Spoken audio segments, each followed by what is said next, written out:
a Pistons fan. The slogan was from the work. Detroit, they used it. It's a team thing. They won 2 championships, a team. There was no star. No mayor can come in here and be a star. It's a team thing. No governors can come here and think you can do it by yourself. It's a team thing. You got communities. They got ideas, too. The only thing wrong with Detroit, people have lost hope here. Residents, city workers, so much corruption, they lose hope. But I grew up here. I love this city. I think it can come back.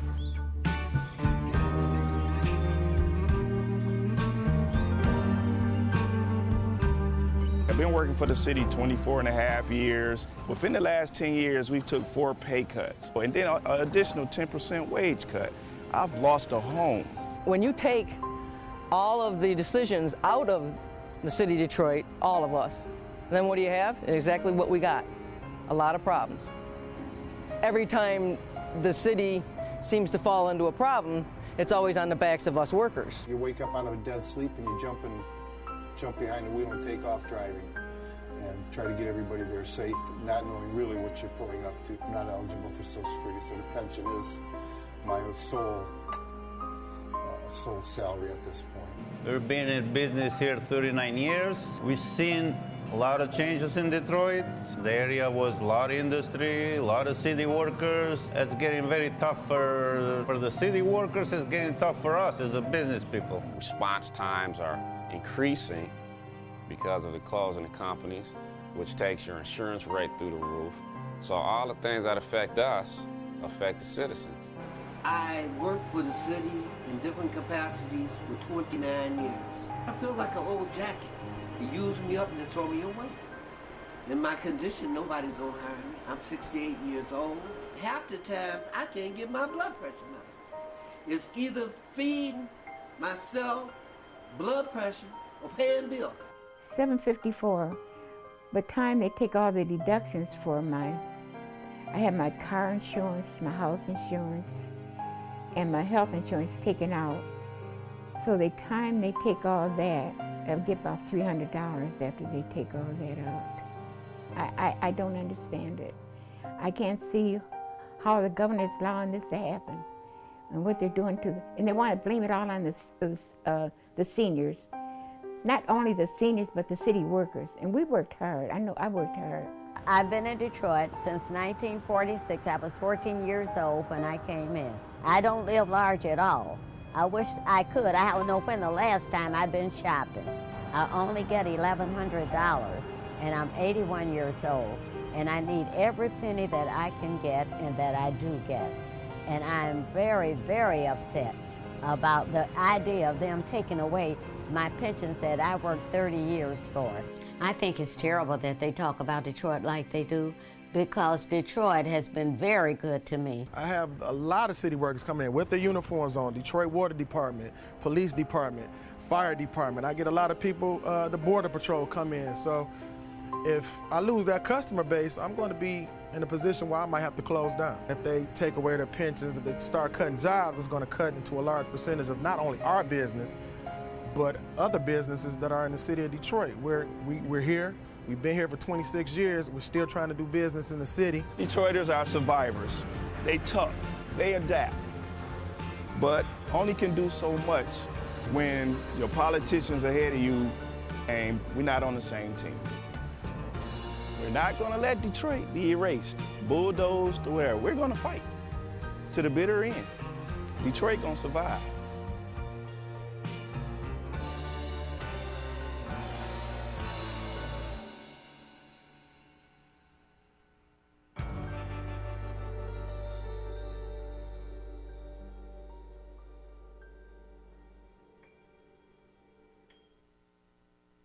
Two anti-government, self-described revolutionaries have shot up a pizza restaurant as well as a Walmart in Las Vegas. The internationally syndicated political series, The David Pakman Show, provides progressive talk, analysis, and interviews with the nation's youngest radio and television host, David Pakman. Find out more and catch up on all the latest episodes by visiting our website at freespeech.org.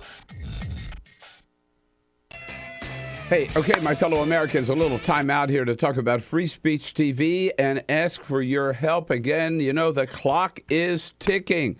This is a rundown. We only have 3 more days left in this pledge drive, so we need your help, especially if you haven't. We know some of you just haven't stepped up to the plate yet. We know. We got our eye on you. There are a couple of freeloaders out there. Come on, don't be a freeloader. You're part of the community. Please do your thing and join the rest of your fellow watchers to Free Speech TV to become part of this great community. You can't just watch it and get all of this for free. You got to pay your dues as well. Remember, we got a great thing going here at Free Speech TV. A great thing going. The only full-time, 24/7 progressive television network channel in the entire country. The only place you get the best programming, the best news, the best commentary, the best guests every day on all the issues of the day. But it's a great thing going, and it's a partnership. We do our job, me and Stephanie and Tom and David Packman and Amy Goodman and all the rest. We do our job to bring you this great programming every day. And you got to do your job to help us, help keep free speech on the air. So we ask you your help during this pledge drive. Again, if you haven't already done so, step up to the plate today. You only have 3 more days to do it. Don't put it off any longer. Do it today. And be as generous, please, as you can. Every dollar, remember, during this pledge drive now, because of a great matching grant we got from one of our very generous donors, pardon me, every dollar you give will be matched dollar for dollar by this matching grant. So another incentive to do it today. And if you can help us with just $5 a month or $60, we'll send you a beautiful Free Speech TV travel mug you can use every day on your way to work. You can double that up to $10 a month. Come on, we're worth that. $120 a year. We'll send you the Free Speech TV mug and a Free Speech TV T-shirt as well. Double that to $240 a year or $20 a month. Again, Free Speech TV, it is worth it. Come on. You get the Bill Press Show mug and a very special gift, the Equal Exchange African gift box, put together by our good friends down in the Republic of Congo. And every dollar for that gift goes to help the nuns who run the Panzi Hospital down in the Republic of Congo. And that box has some coffee in it, lip balm, some soap, bracelet, and other goodies. You'll love it. For $360 a month, the big prize, you get a Free Speech TV mug, 2 Bill Press Show mugs, and that African gift box. And as a very special treat, if you can afford to help Free Speech TV with $1,000, you make your way to Washington. Carol and I will take you out to dinner as our guest, and you'll come in the next morning and watch the show, meet all of our guests, and meet the Bill Press team, and join us in studio here for the show. All of that you can help us with. Free Speech TV. Again, the clock is ticking, so do it today. Get to that phone at 877-378-8669 or go online right now to freespeech.org. Thanks for your help.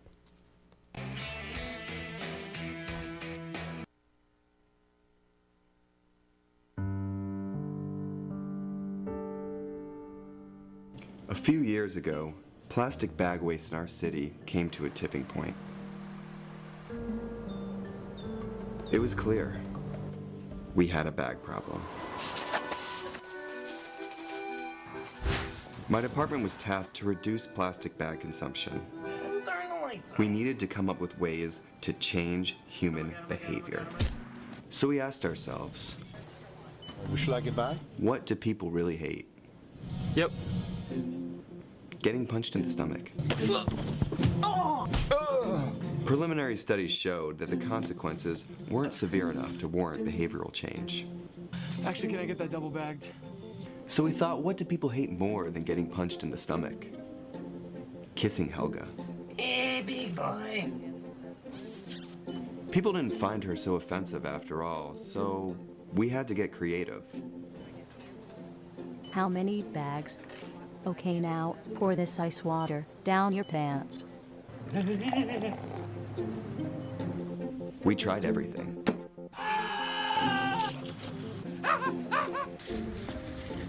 Eat the threat. Defuse this bomb. Even fighting your clone. After blowing through millions of dollars of government funds on research, I came up with a brilliant idea. Why don't we just charge 5 cents per bag? That's a stupid idea. Would you like a bag? Yes. 5 cents a bag. 5 cents? 5 cents? Do I still have the option of getting punched? Honestly, I don't know how everyone else missed it. Why don't you just get a reusable bag?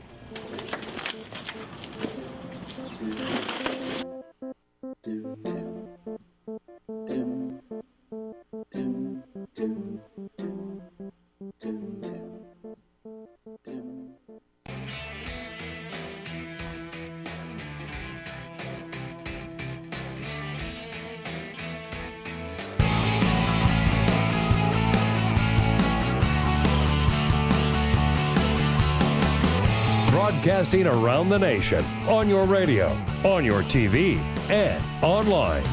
This is The Bill Press Show. Shocking. Aaron Schock resigns. Shocking. How much more could come out before he did? Hey, hello, everybody. What do you say? Wednesday, March 18, the morning after St. Patrick's Day. Just another Wednesday here in our nation's capital. And that's where you'll find us. The Bill Press Show, Washington, D.C. That's where we originate, but you'll find us right alongside of you with your car radio or your home radio or your whatever, your watch or your iPhone or your iPad. There we are, everywhere in this country. You can't escape us. We're there with you coast to coast on the radio and your local progressive talk radio station. And on one of those two great radio apps, iHeartRadio or Tune In. Download them. They're free. That way you can take us with you wherever you go. We're also there with you coast to coast, every little nook and cranny of the United States, every little village and town and crossroads and big city and small city on Free Speech TV. And worldwide on our video stream, Talker TV, youtube.com/Talker TV, TAWKR TV. If it sounds like you can't escape us, that's right. You can't, and we don't want you to. We want to hear from you. Give us a call at 866-55-PRESS. Join the conversation. Send us your comments on Twitter at BP Show and on Facebook at facebook.com/Bill Press Show. It's a little chilly here on, we thought we were getting into spring. I got to tell you, the cherry blossoms must be really, really confused because we're in the lead up now to the Cherry Blossom Festival, and it's cold, man. Yeah. It's cold out there. Bill, we might get snow this week. And we might get more snow this week. We might get snow. What do you think this on is? On the first day of spring. Friday. Boston? Yeah, right. What the hell, right? Come on, send the snow to Boston. They've had more than their share. They don't need any more. Yeah, really. It's Peter Ogburn and Elisa Murphy chiming in. Hello, guys. Hey, good morning. Wednesday. All right. Alicia Cruz is on the phones.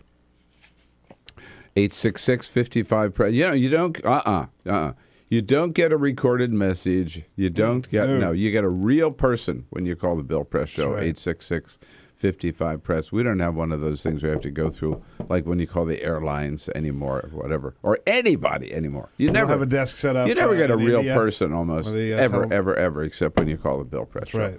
Right. Cyprian Bolding.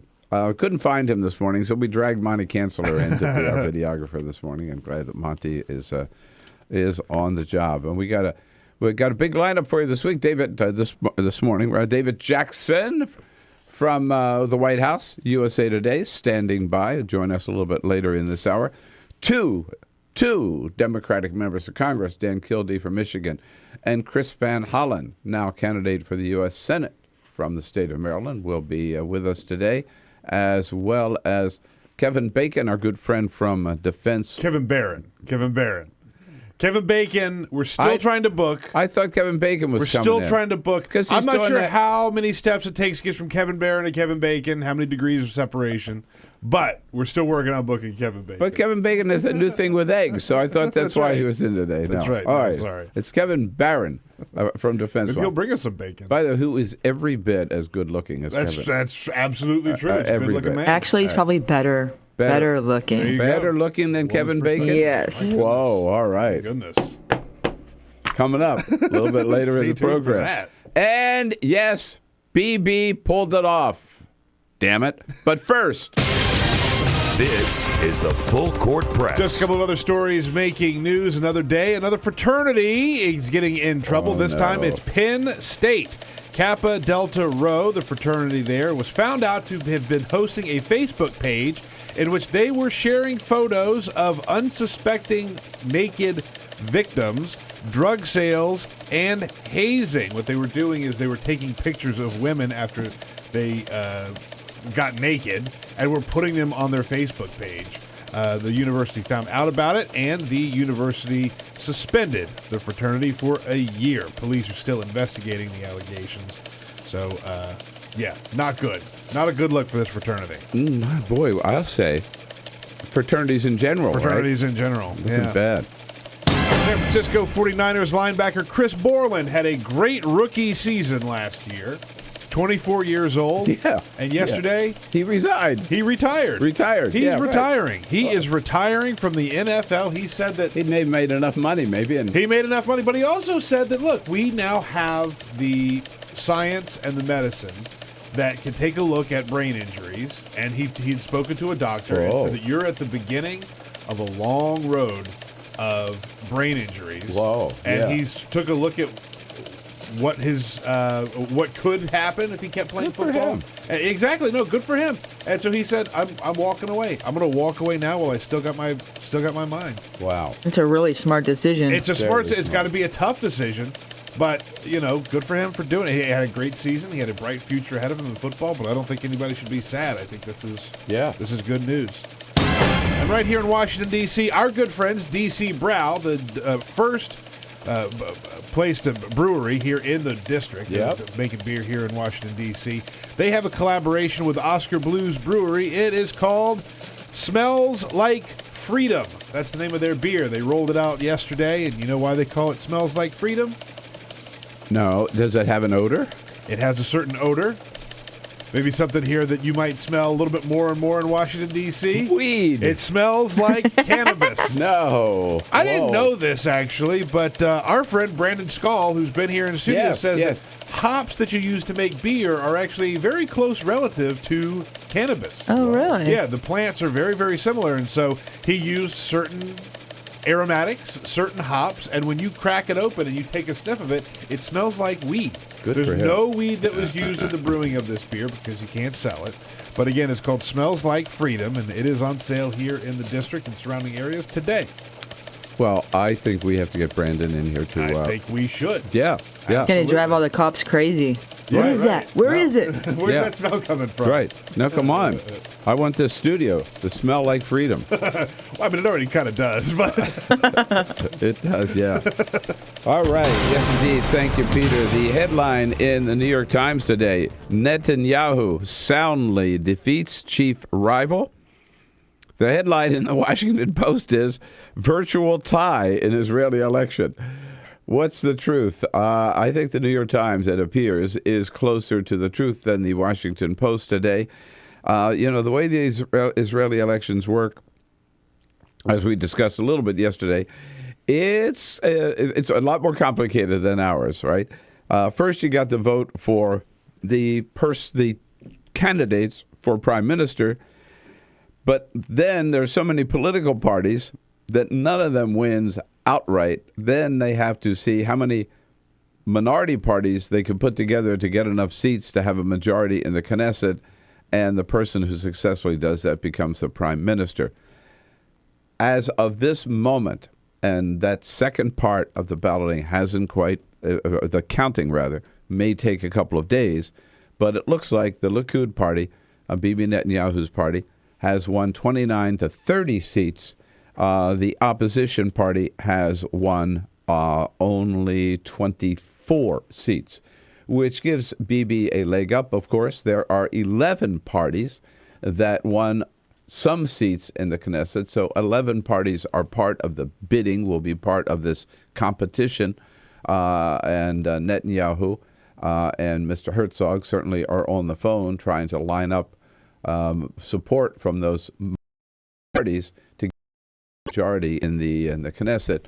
But it looks like that Netanyahu, having won clearly the most votes yesterday, will also be able to cobble together enough seats in the parliament to become the new prime minister, to remain as prime minister, a fourth term as prime minister, which means, sadly, I believe, that it demonstrates that scare tactics still win. Scare tactics still win, even in Israel, with the people of Israel, because what we saw in the last couple of days from Netanyahu was sheer demagoguery, saying the day before the election that I pledge to you, you re-elect me and there will never be a Palestinian state as long as I am prime minister. Pure scare tactics.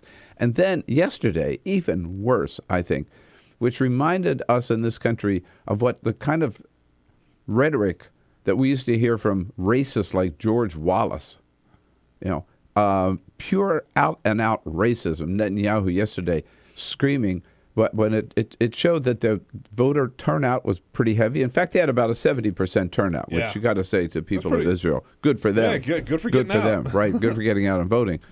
But Netanyahu heard that, and then he went on the air and said, the Arabs are voting. The Arabs are voting. This is terrible. The heavy turnout means that the Arabs are coming out. It's just like, if somebody in this country, right, said, oh, my God, the blacks are voting. The blacks are voting. Watch out. The blacks are voting. They're taking over. Yeah. Pure out-and-out racism. But it worked. It worked, apparently worked, to give him a big victory. And my question to you is now, what does it all mean?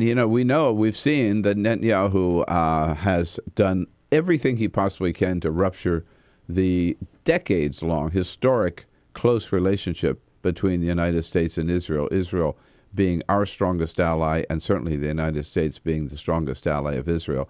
Netanyahu has gone out of his way to rupture that, even though he has admitted that the Obama administration has done more to support Israel than like any other president. He has said that, right?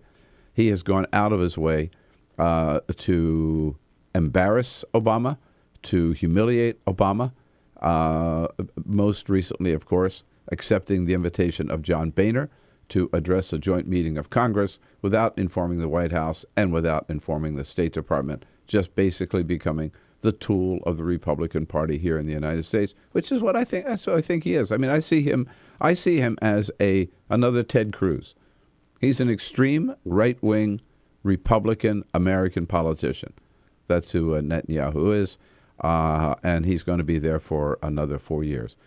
What does it mean? I think it's a rough road ahead for Israel. I think it's a rough road ahead for Israeli and U.S. relations, and I think it's a rough road ahead for Europe as well. I mean, particularly because of his pledge, there will be no Palestinian state. In other words, he is rejecting the two-state solution, which has been unofficially the goal of American presidents and the policy of American presidents for the last 3 or 4, probably back to Ronald Reagan, certainly to George H.W. Bush. It's been the open, declared policy of the United States since George W. Bush, who was the first president to actually say, we think the answer here to peace and security in the Middle East is a Palestinian state alongside of a free and independent Israel. That was George Bush's goal. That's been President Obama's goal. That's what everybody's been working for. That's what all the leaders of Europe want to see. There will be no peace and stability in the Middle East until the Israeli-Palestinian conflict is resolved. And for Netanyahu to say, I'm going to have nothing to do with it, no peace talks, no Palestinian state, I don't want anything to do with it, means a huge, giant step backwards. Rough road ahead, if you ask me. The Israeli people, they had a choice. They made, I think, the bad choice. I fear for them. I fear for the state of Israel. I fear for the people of Israel. I fear for the U.S.-Israeli relations under a continued reign of Bibi Netanyahu, who thinks he's the king, right? That's what he acts like. Yeah, BB King. BB King. 866-55-PRESS. What's it all mean, do you think? 866-55-77-377. Of course, the White House yesterday said, Israeli-American, U.S. We'll hear Josh Earnest a little bit later saying that U.S.-Israeli relations will continue sound no matter who is the prime minister. Yes, that's true, but it's going to be a hell of a lot harder with Bibi still there. We'll be right back.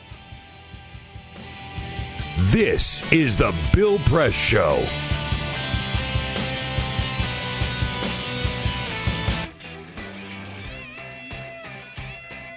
Hey, okay, my fellow Americans, a little time out here to talk about Free Speech TV and ask for your help. Again, you know, the clock is ticking. This is a rundown. We only have 3 more days left in this pledge drive, so we need your help, especially if you haven't. We know some of you just haven't stepped up to the plate yet. We know. We got our eye on you. There are a couple of freeloaders out there. Come on, don't be a freeloader. You're part of the community. Please do your thing and join the rest of your fellow watchers to Free Speech TV to become part of this great community. You can't just watch it and get all of this for free. You got to pay your dues as well. Remember, we got a great thing going here at Free Speech TV. A great thing going. The only full-time, 24/7 progressive television network channel in the entire country. The only place you'll get the best programming, the best news, the best commentary, the best guests every day on all the issues of the day. But it's a great thing going, and it's a partnership. We do our job, me and Stephanie and Tom and David Packman and Amy Goodman and all the rest. We do our job to bring you this great programming every day. And you got to do your job to help us, help keep free speech on the air. So we ask you your help during this pledge drive. Again, if you haven't already done so, step up to the plate today. You only have 3 more days to do it. Don't put it off any longer. Do it today. And be as generous, please, as you can. Every dollar, remember, during this pledge drive now, because of a great matching grant we got from one of our very generous donors, pardon me, every dollar you give will be matched dollar for dollar by this matching grant. So another incentive to do it today. And if you can help us with just $5 a month or $60, we'll send you a beautiful Free Speech TV travel mug you can use every day on your way to work. You can double that up to $10 a month.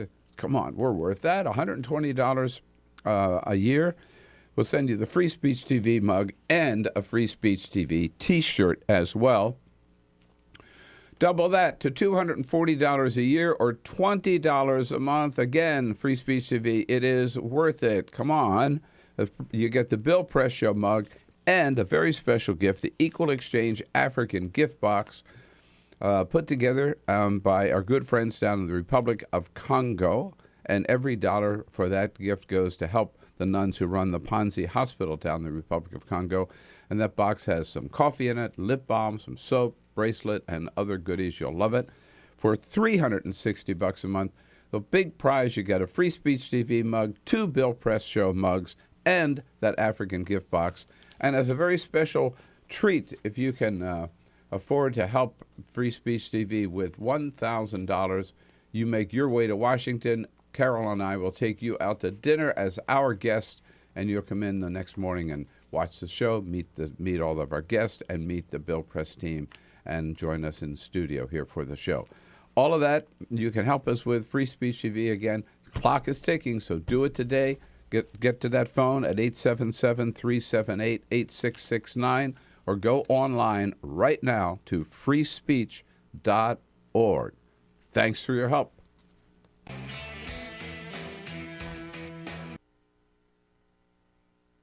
Two anti-government, self-described revolutionaries have shot up a pizza restaurant as well as a Walmart in Las Vegas. The internationally syndicated political series, The David Packman Show, provides progressive talk, analysis, and interviews with the nation's youngest radio and television host, David Packman. Find out more and catch up on all the latest episodes by visiting our website at freespeech.org.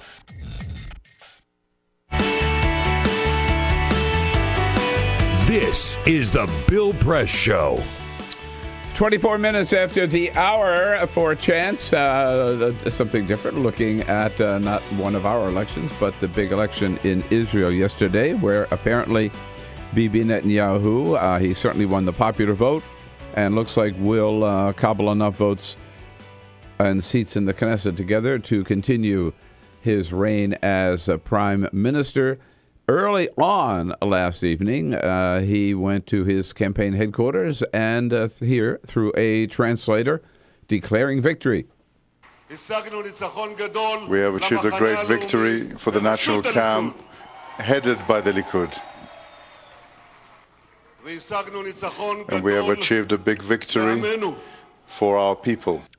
But what does it all mean for U.S.-Israeli relations? Certainly been a rocky road under President Obama. And now he came out and defied President Obama with this big win. You think they'll be able to rupture that break? I mean, it's going to be tough. Yeah. Because, Bibi just stabbed him, either stabbed him in the back or poked him in the eye, whichever you want, one or the other. And Obama wasn't happy about it, didn't invite him to the White House while he was here. Kurt calling from Los Angeles. Hey, Kurt, what do you say? What I say? Oh, first off, Bill, I want to thank you for the retweet. Okay. Shout out. Shout out? Yeah. All right. And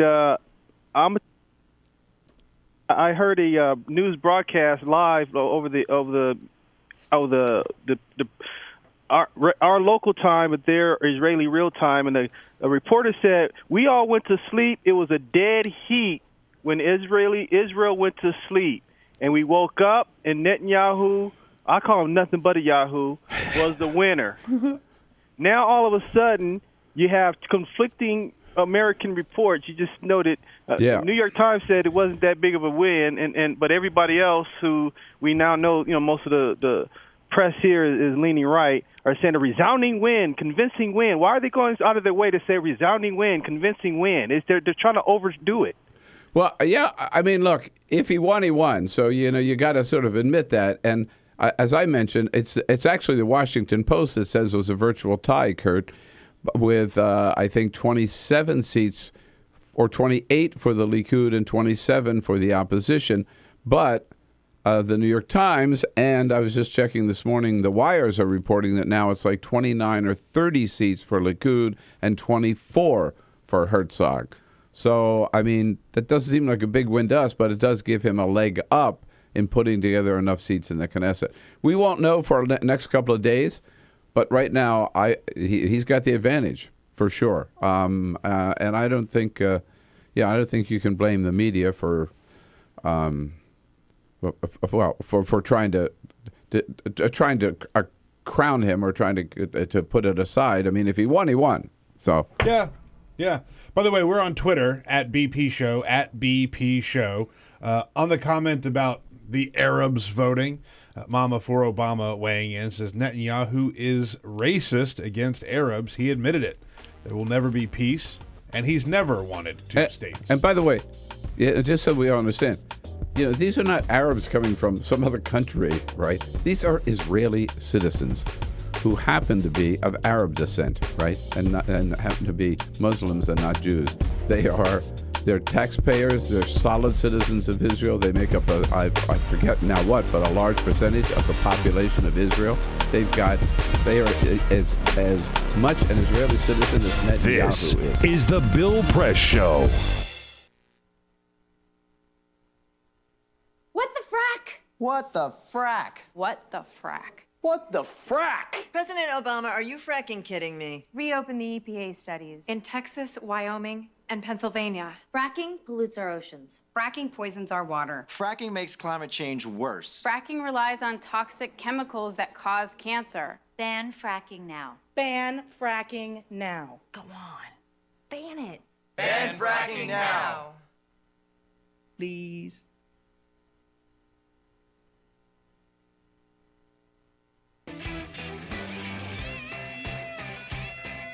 Hey, okay, my fellow Americans, a little time out here to talk about Free Speech TV and ask for your help. Again, the clock is ticking. This is a rundown. We only have 3 more days left in this pledge drive, so we need your help, especially if you haven't. We know some of you just haven't stepped up to the plate yet. We know. We got our eye on you. There are a couple of freeloaders out there. Come on, don't be a freeloader. You're part of the community. please do your thing and join the rest of your fellow watchers to Free Speech TV to become part of this great community. You can't just watch it and get all of this for free. You got to pay your dues as well. Remember, we got a great thing going here at Free Speech TV. A great thing going. The only full-time, 24/7 progressive television network channel in the entire country. The only place you'll get the best programming, the best news, the best commentary, the best guests every day on all the issues of the day. But it's a great thing going, and it's a partnership. We do our job, me and Stephanie and Tom and David Packman and Amy Goodman and all the rest. We do our job to bring you this great programming every day. And you got to do your job to help keep free speech on the air. So we ask you your help during this pledge drive. Again, if you haven't already done so, step up to the plate today. You only have 3 more days to do it. Don't put it off any longer. Do it today. And be as generous, please, as you can. Every dollar, remember, during this pledge drive now, because of a great matching grant we got from one of our very generous donors, pardon me, every dollar you give will be matched dollar for dollar by this matching grant. So another incentive to do it today. And if you can help us with just $5 a month or $60, we'll send you a beautiful Free Speech TV travel mug you can use every day on your way to work. You can double that up to $10 a month. Come on, we're worth that. $120 a year. We'll send you the Free Speech TV mug and a Free Speech TV T-shirt as well. Double that to $240 a year or $20 a month. Again, Free Speech TV, it is worth it. Come on. You get the Bill Press Show mug and a very special gift, the Equal Exchange African gift box, put together by our good friends down in the Republic of Congo. And every dollar for that gift goes to help the nuns who run the Panzi Hospital down in the Republic of Congo. And that box has some coffee in it, lip balm, some soap, bracelet, and other goodies. You'll love it. For $360 a month, the big prize, you get a Free Speech TV mug, 2 Bill Press Show mugs, and that African gift box. And as a very special treat, if you can afford to help Free Speech TV with $1,000, you make your way to Washington. Carol and I will take you out to dinner as our guest, and you'll come in the next morning and watch the show, meet all of our guests, and meet the Bill Press team, and join us in studio here for the show. All of that you can help us with. Free Speech TV. Again, clock is ticking, so do it today. Get to that phone at 877-378-8669 or go online right now to freespeech.org. Thanks for your help.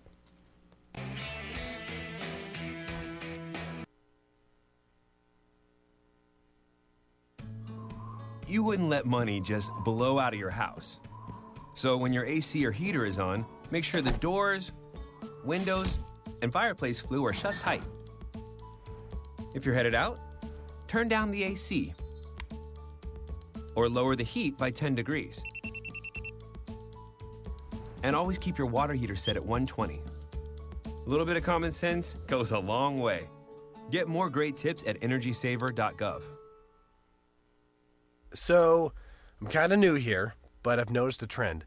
My human does this funny thing where she goes around and gets all my toys, and then she hides them in that basket by the door. But it's always the same basket, and it's always in the same place. And then she acts so surprised when I find them, but, she's putting them in the same basket. Again. It's like, hello? That's where you put it last time. You were the worst at hide and go seek.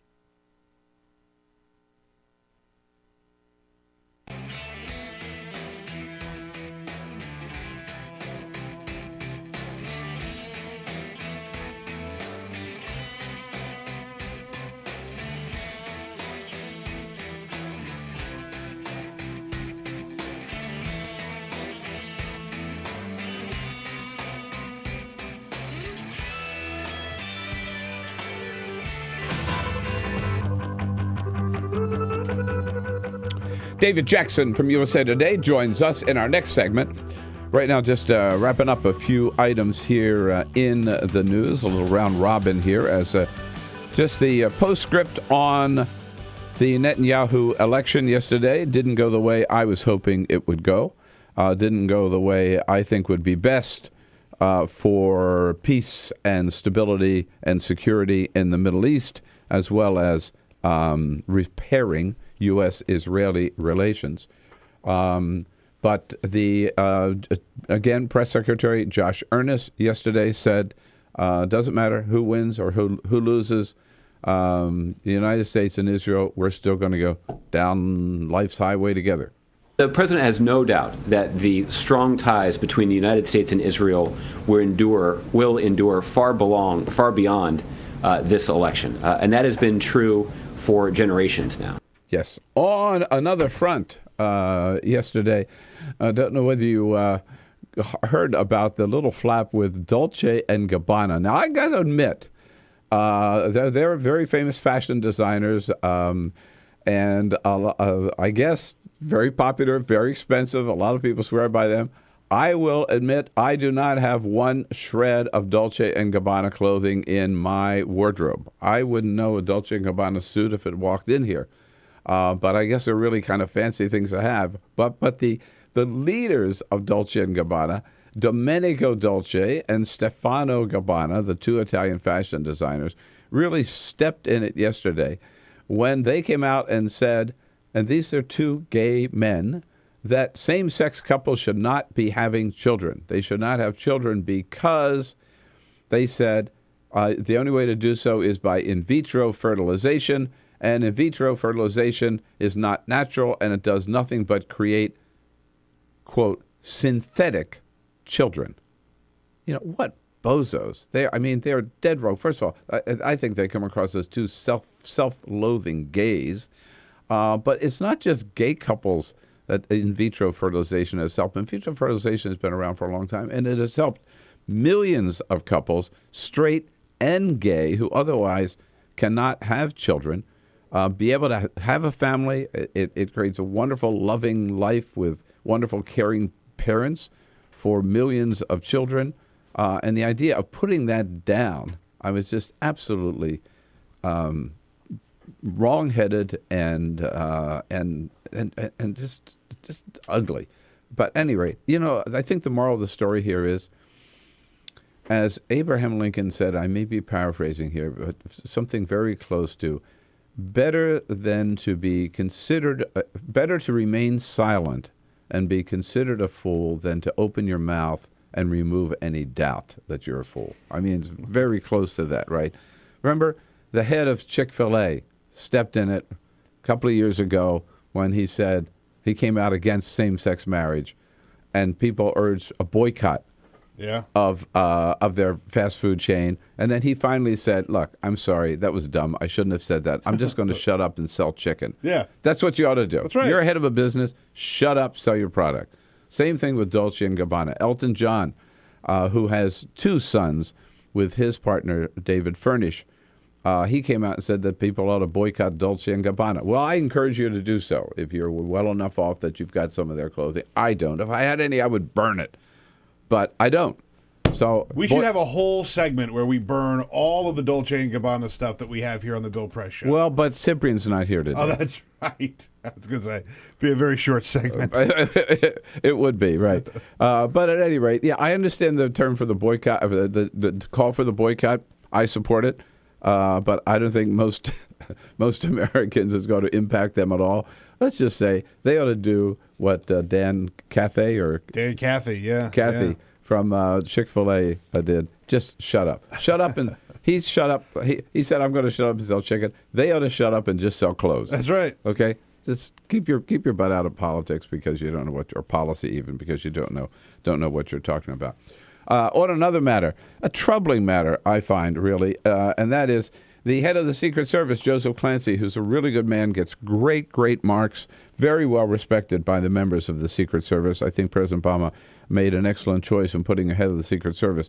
But this latest incident where we know what happened a week or so ago where a couple of Secret Service agents, they were out at a reception, at a party, nothing wrong with that, at a bar in Georgetown, but they were called back to the White House. They'd had, apparently, hasn't been proven yet, and that's part of the problem, apparently had been drinking. They got back to the White House. They arrived in the middle of a crime scene, a bomb investigation scene, and they drove through the police tape and either drove over or alongside of the package that was being investigated as a possible bomb. And we come to find out, I mean, two things about this. Number one, that the agent in charge at the site wanted to arrest them and give them a breathalyzer test, give them a breathalyzer and arrest them if they were in fact driving while drinking, and drinking on the job. Yeah. And a deputy Secret Service had arrived and said, no, these are two good guys. Let's just let them go home. And they are still on the job, reassigned to a desk job, let's say, but they haven't been disciplined at all. Go home, sleep it off, boys. Right. That's one thing wrong with what happened. And the second is that Director Clancy didn't even know about this whole incident for 5 days, was not informed for 5 days. He was on Capitol Hill yesterday, and he was hammered by both Democratic and Republican members of Congress. And, by the way, rightfully so. Director Clancy says, my first responsibility is accountability. My focus is first accountability, and this will be our first test, but also listening and communicating with the workforce. And he said that he has turned the whole matter over. The Inspector General of the Department of Homeland Security is doing an investigation. With respect to these recent allegations, the Secret Service has turned over the investigation to the Department of Homeland Security's Office of the Inspector General to ensure a thorough and independent review of this incident. But I think I tell you what bothers me about this, and again, I think everything I've heard, he's the right man on the job. But this is he just alluded to this. This is his first test. I think he has no choice.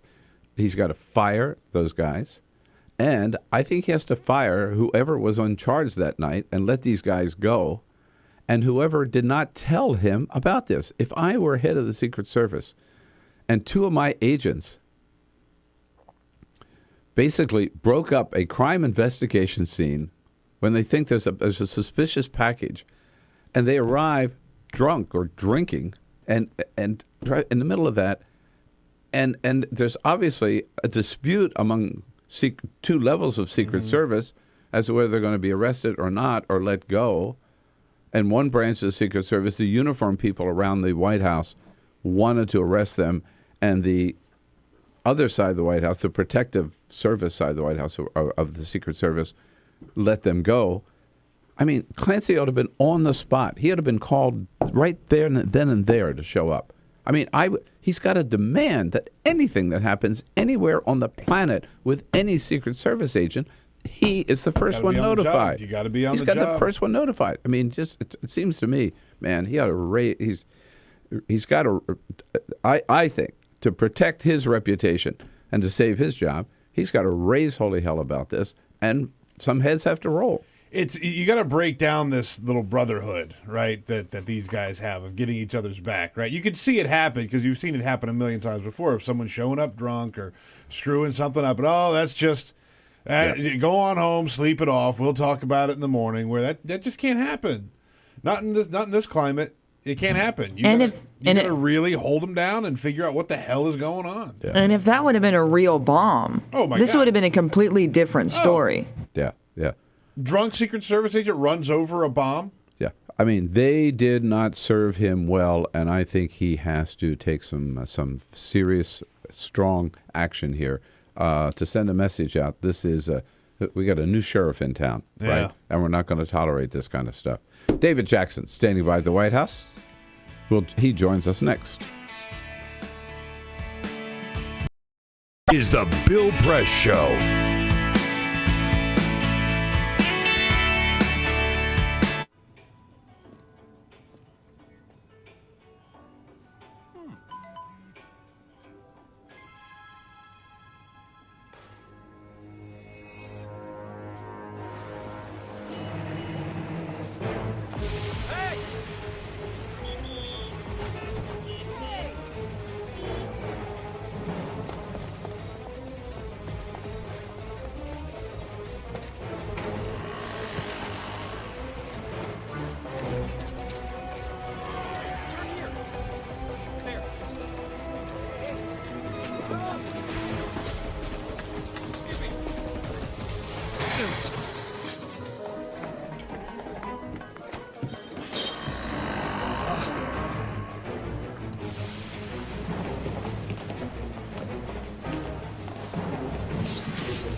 So, same time next week?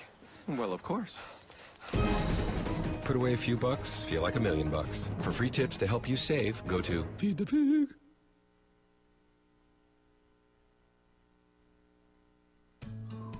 You wouldn't let money just blow out of your house. So when your AC or heater is on, make sure the doors, windows, and fireplace flue are shut tight. If you're headed out, turn down the AC or lower the heat by 10 degrees. And always keep your water heater set at 120. A little bit of common sense goes a long way. Get more great tips at energysaver.gov. So, I'm kind of new here, but I've noticed a trend. My human does this funny thing where she goes around and gets all my toys, and then she hides them in that basket by the door. But it's always the same basket, and it's always in the same place. And then she acts so surprised when I find them, but, she's putting them in the same basket. Again. It's like, hello? That's where you put it last time. You were the worst at hide and go seek.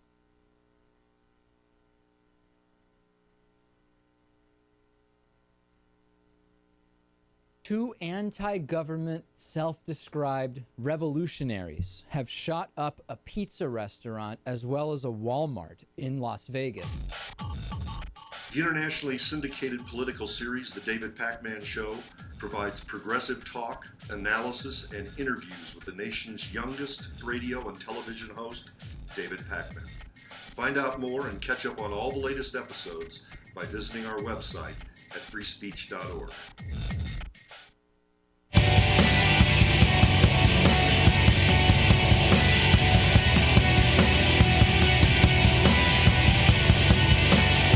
Seen on Free Speech TV and online on Talker TV. This is the Bill Press Show. Here we go, just about 12 minutes now before the top of the hour. Early on a Wednesday, March 18. The engines are revved up out at Andrews Air Force Base. Air Force One poised to take off for Cleveland. President Obama on the road again today. David Jackson at the White House early this morning for USA Today. David Jackson, where's the president off to today? What's up? The lovely city of Cleveland, which, interestingly enough, hosts the Republican National Convention next year. And I think he's going to be talking a lot about the new Republican budget that came out yesterday, which he doesn't like. A little advance work for the Republican convention. Well, I couldn't help but notice the location of the speech. All the White House people would smile when I raised that with them, but I suspect it's somewhat related, yes. Yeah. He had some things to say yesterday about the budget, right? Yeah. Yes, he did. After a meeting with the Prime Minister of Ireland, of all people, he felt the need to say, by the way, I just saw the Republican budget, and it doesn't invest enough in education or infrastructure or national defense, and it's not a good plan, and I'm going to fight it. So, and then this is something I think you'll hear a lot from the White House in the coming weeks. What do you think the mood was around the White House when the returns from the Israeli election came in last night? I happen to know because I left pretty late last night. They were pretty resigned to it. As early as 7 o'clock, they had a feeling that the exit polls were going to be pretty much. In fact, there was a couple of people told me the exit polls in Israel tend to undercount the more conservative parties. So there was a lot of gloom at the White House when I left last night, and it was vindicated when the actual votes rolled in. And it looks like Netanyahu's going to go back in. But do you think we'll see any phone call from Obama today to Netanyahu? That's a good question. No, I don't think we will. It'll be interesting to read the statements that come out of the White House. I'll have to say something about it, but I think it'll be pretty low key. I saw that Josh. I wasn't able to make the briefing yesterday, but Josh went out of his way to say, which they have to, right? No matter what happens, our relationship will not be damaged, right? We continue to go down life's highway together, but it's going to be a rough road, isn't it? It is going to be a rough road. Because a lot of tension. I mean, we'll have to. Obama will have to deal with Netanyahu. We'll have to talk to him. So I suspect there'll be a lot of tense conversations ahead, but it's just something that they'll have to get out of the way. I do think we'll see a phone call, Bill, now that I think about it. I remember reading out of Israel that Netanyahu expected to talk to Obama in the coming days, so I suspect they'll find somebody for at least a short congratulatory phone call. Maybe not a whole lot of substance to that talk, but I suspect the leaders will interact in some way here, either today or tomorrow.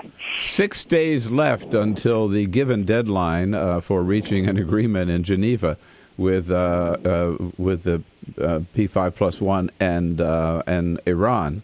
Right. A lot riding on that for President Obama, isn't there, David? Awful lot, and they're already starting to. That deadline is very flexible, Bill. And March 24th was the deadline that the party set, because that was the day that members of Congress said they wanted to talk about perhaps putting new sanctions on Iran. Remember that? I don't know where that stands now, especially given Robert Menendez's legal troubles. But I think now they're saying at least by the end of the month, if we don't have some kind of framework, it's probably not going to happen. But people at the White House are very confident they'll at least get that. I do think that what I think you'll see is they'll announce some kind of framework, very general framework, and they'll keep talking until at least the midsummer. Right. Framework which will say, okay, we've completed this round, now that leads us into maybe the final negotiations, something like that. Exactly, right? and that gets into the very technical details, like how many centrifuges Iran can have, and a lot of very technical stuff.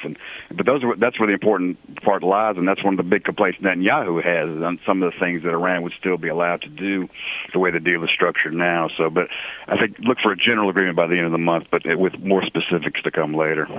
Dr. David Jackson, USA Today, usatoday.com, covers the White House for USA Today. David, is Secret Service Director Joe Clancy in trouble? No, I don't think so. There's a good personal relationship with the president, and the president doesn't want to make any more changes. He's had enough trouble with the Secret Service. I think the last thing he wants is try to bring in a new director, and I don't feel like he feels like he has enough time to bring in somebody from the outside. That would take months just on its face, right. To bring in somebody from the outside, have them vetted, make sure that they're the right person. That would take a long time. So I think he feels like, for better or for worse, he's going to stick with Clancy, and the next president will have to examine the question of whether to bring in someone from the outside. How could it be that you have this incident where the White House, where these two Secret Service guys allegedly under the influence of alcohol, show up in the middle of a bomb investigation scene, and they're not arrested, and Clancy doesn't know anything about it for 5 days? Well, it's ridiculous. It's a very insular culture there. Now, it's obvious that some people in the Secret Service tried to cover up this incident and not make sure it got out in public. I mean, I don't think it's any more complicated than that. Clancy must be pissed about that. I'm sure he's very pissed. The thing is, Bill, there's a lot of the Secret Service is starting to push back on the story, saying this wasn't that big a deal, that the car just kind of brushed by the barrier, that it didn't hit the bomb package. What they're saying is the initial news reports were exaggerated, and that this wasn't the incident that it was made out to be. But still, it was an incident. Yes. There was a kind of confrontation between the uniformed officers and these two guys in the car. So something happened, and whatever it was, it should have gone all the way up the chain, given the negative publicity the service has gotten in recent months. Yeah. It seems to me that any incident involving the Secret Service, Clancy should be the first one notified. Oh, goodness, yes. Especially under these circumstances, yes. Yeah, and get there. And quickly, I again, not being there yesterday, what is this flap over the latest FOIA or the transparency bill? It's a strange story, but the actual office that examines FOIAs, yes, they're not subject to the FOIA rules. And that's a court decided that several years ago. It said a couple of years ago that this particular office, that they're just an administrative office. They are not subject to the own rules that they enforce. It sounds kind of weird to me, but that's the way it is. Well, this very week, the White House, knowing that court decision, actually wrote into the rules that they aren't subject. They actually changed the rules, and they happen to change it this week, which is Sunshine Week, which is a media event to talk about transparency, and they decided to make that. The White House says that they basically made the legal change because the courts made them to, but they happen to do it this particular week, and we thought we wrote about it because we thought it was a very strange timing. But it's more of a symbolic thing, but it is kind of interesting that the White House would take this anti-transparency move this particular week. On this particular week, yeah. Well, as they say, timing is everything, David. Exactly. Right? All right. No briefing today, so we all can kick back a little bit today at any rate. All right, David Jackson, thanks for starting the day with us, as always. Thank you, David Jackson, usatoday.com. This is the Bill Press Show.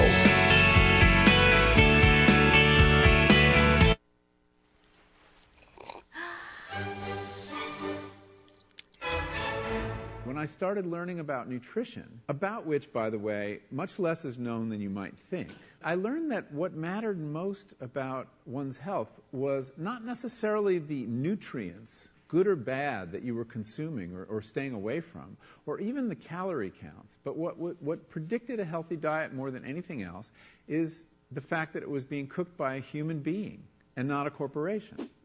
Corporations cook very differently than people do. They use vast amounts of salt, fat, and sugar, much more than you would ever use in your own cooking. And the reason they do that is those are three incredibly attractive and incredibly cheap ingredients. And when they're layered properly, as in a chip or pastries and forms of junk food, they're incredibly addictive. They really press our buttons. They activate our dopamine network, our cravings. And in fact, people in the industry, they don't talk about addiction in the food industry, even though they traffic in addiction. They talk about craveability. It's the same thing. And snackability is another term they use. It's a lovely word. And then the last point about corporate cooking that's important to understand is they cook different stuff than you do at home. What they're good at, in general, they don't cook that well, but things like chips, they cook incredibly well. And here's a classic food that if you make it yourself, if you've ever made French fries, you have to wash the potatoes, you have to peel the potatoes, you have to slice the potatoes, you have to fry them in a lot of oil, you have to spatter your entire stovetop, you have to clean up, and then you have this pot of oil you have to get rid of. I mean, it's really difficult, and it's a pain. They're wonderful, but it's a pain. And if you make them yourself, you'll only eat them every 6 weeks, 2 months, because it's too much work. But when you let corporations cook for you, it's so simple and so inexpensive, and they're really good, that you will have them twice a day, as many people in America do. So you see the kinds of foods you end up with are these labor-intensive foods and desserts. These special occasion foods become everyday foods when we let industry cook for us. Eat anything you want, just cook it yourself.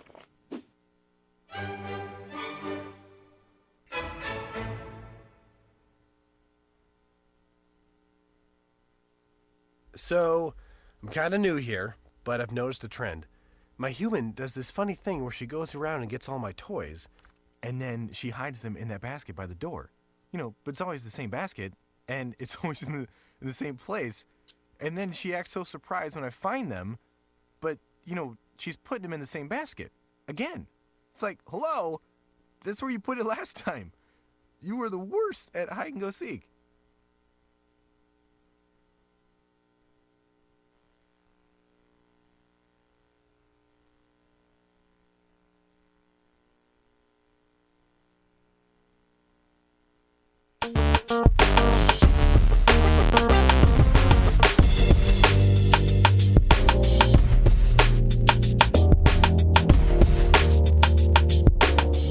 Two leading Democrats in Congress join us later in the show here. Congressman Chris Van Hollen from Maryland, also now a candidate for the U.S. Senate in Maryland to take Barbara Mikulski's seat, and Congressman Dan Kildee from Michigan, along as well as Kevin Barron from Defense One. A lot more coming up here on the Bill Press Show. This is the Bill Press Show. Two anti-government, self-described revolutionaries have shot up a pizza restaurant as well as a Walmart in Las Vegas.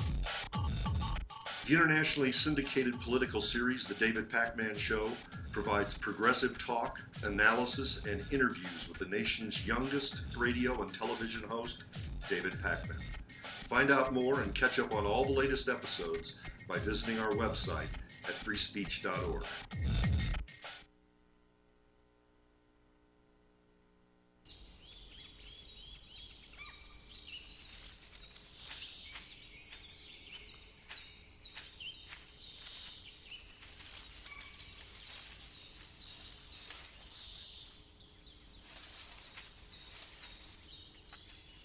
At Earth Justice, we defend the environment in the courtroom. Join our fight. When you take a seat, you take a stand. Earth Justice, because the Earth needs a good lawyer. Tune in to Gay USA with hosts Ann Northrup and Andy Hum for in-depth coverage of lesbian, gay, bisexual, and transgender news. Watch Gay USA every week, only on Free Speech TV.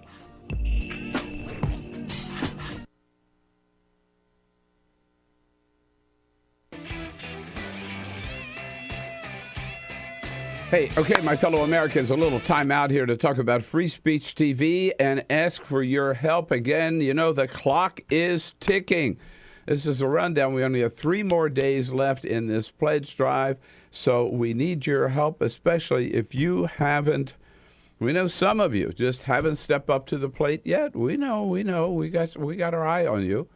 There are a couple of freeloaders out there. Come on, don't be a freeloader. You're part of the community. Please do your thing and join the rest of your fellow watchers to Free Speech TV to become part of this great community. You can't just watch it and get all of this for free. You got to pay your dues as well. Remember, we got a great thing going here at Free Speech TV. A great thing going. The only full-time, 24/7 progressive television network channel in the entire country. The only place you'll get the best programming, the best news, the best commentary, the best guests every day on all the issues of the day. But it's a great thing going, and it's a partnership. We do our job. Me and Stephanie and Tom and David Packman and Amy Goodman and all the rest, we do our job to bring you this great programming every day.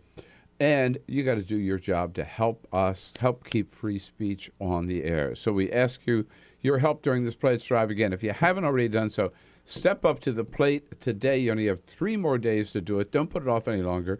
Do it today. And be as generous, please, as you can.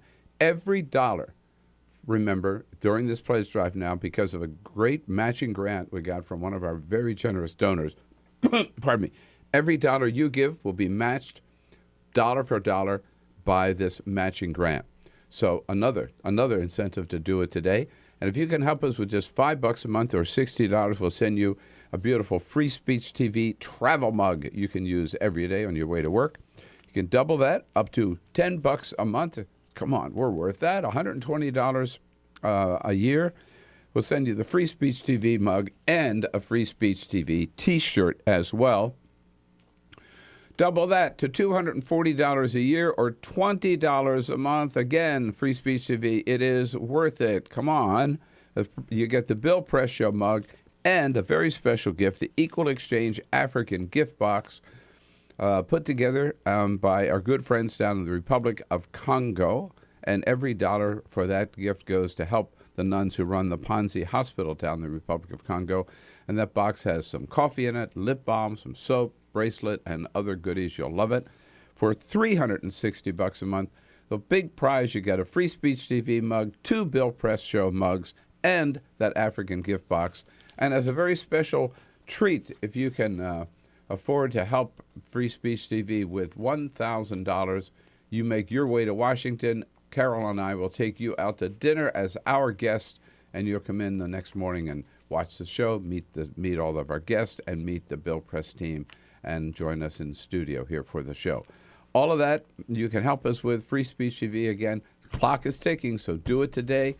Get to that phone at 877-378-8669 or go online right now to freespeech.org. Thanks for your help.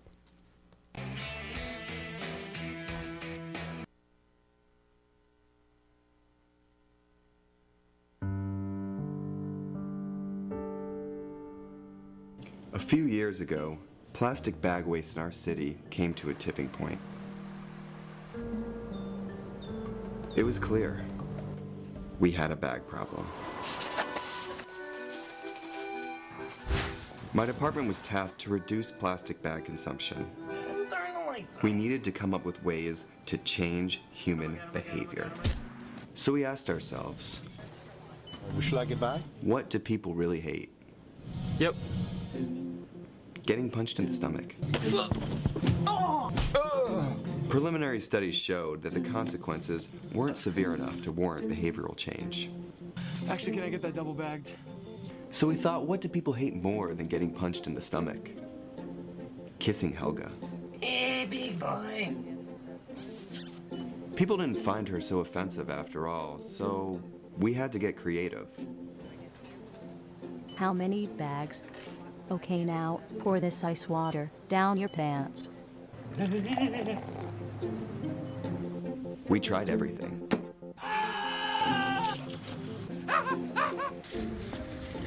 Eat this rat. Defuse this bomb. Even fighting your clone.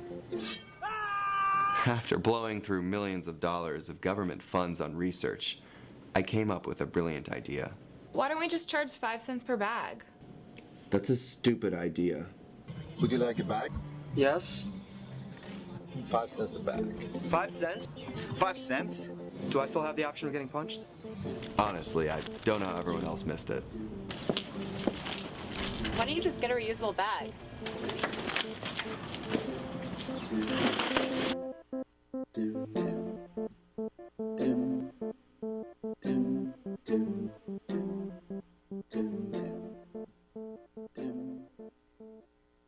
Around the nation, on your radio, on your TV, and online. This is the Bill Press Show. Bibi wins big, it looks like, in Israel.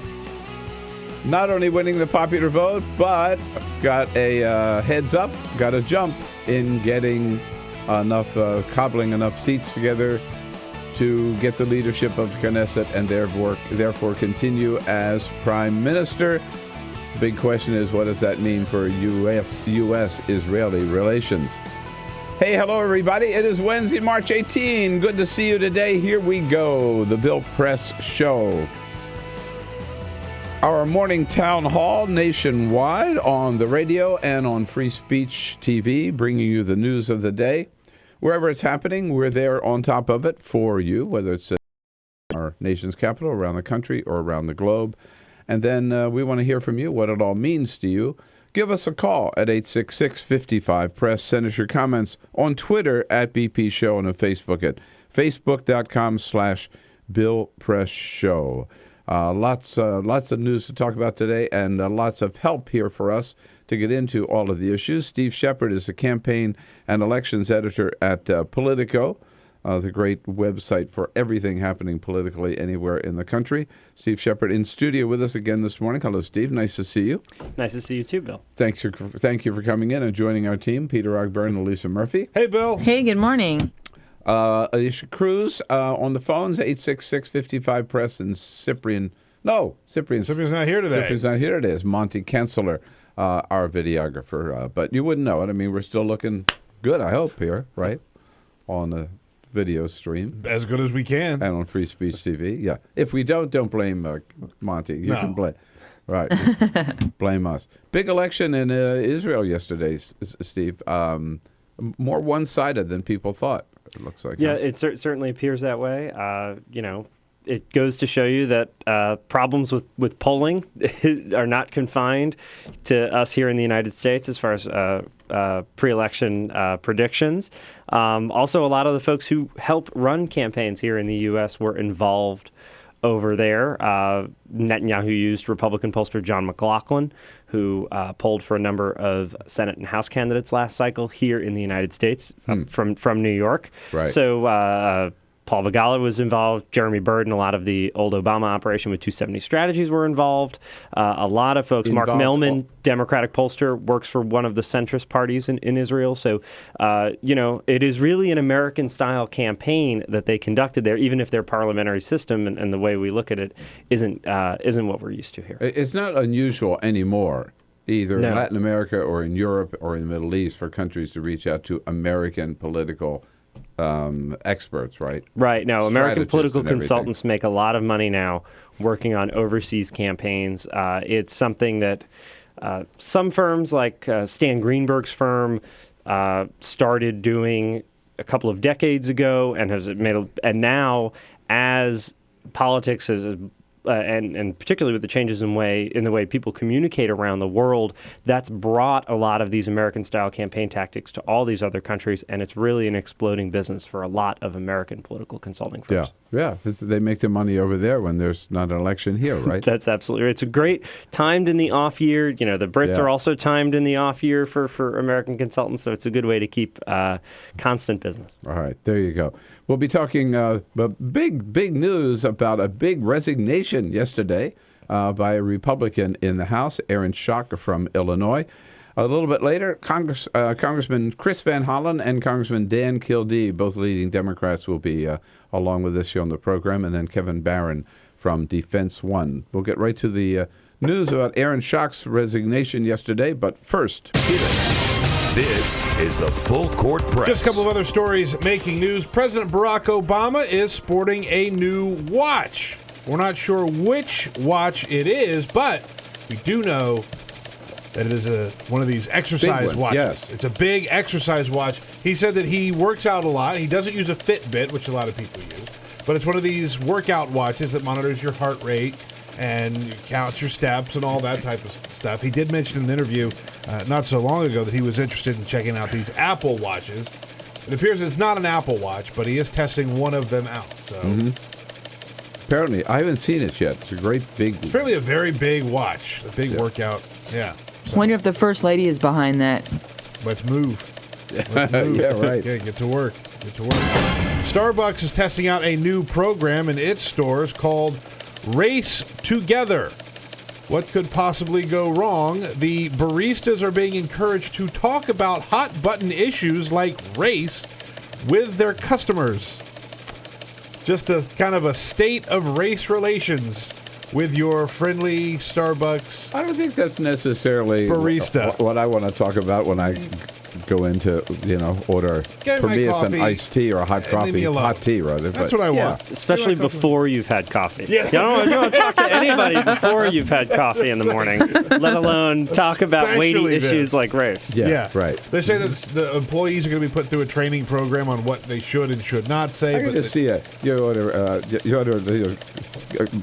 a mocha or whatever, and it goes, so what's it like being black? Yeah. Yeah, I mean, no, I don't want this. It's not going to be good. They're calling the program Race Together. So just be aware if someone all of a sudden starts asking you about your skin color when you go to Starbucks.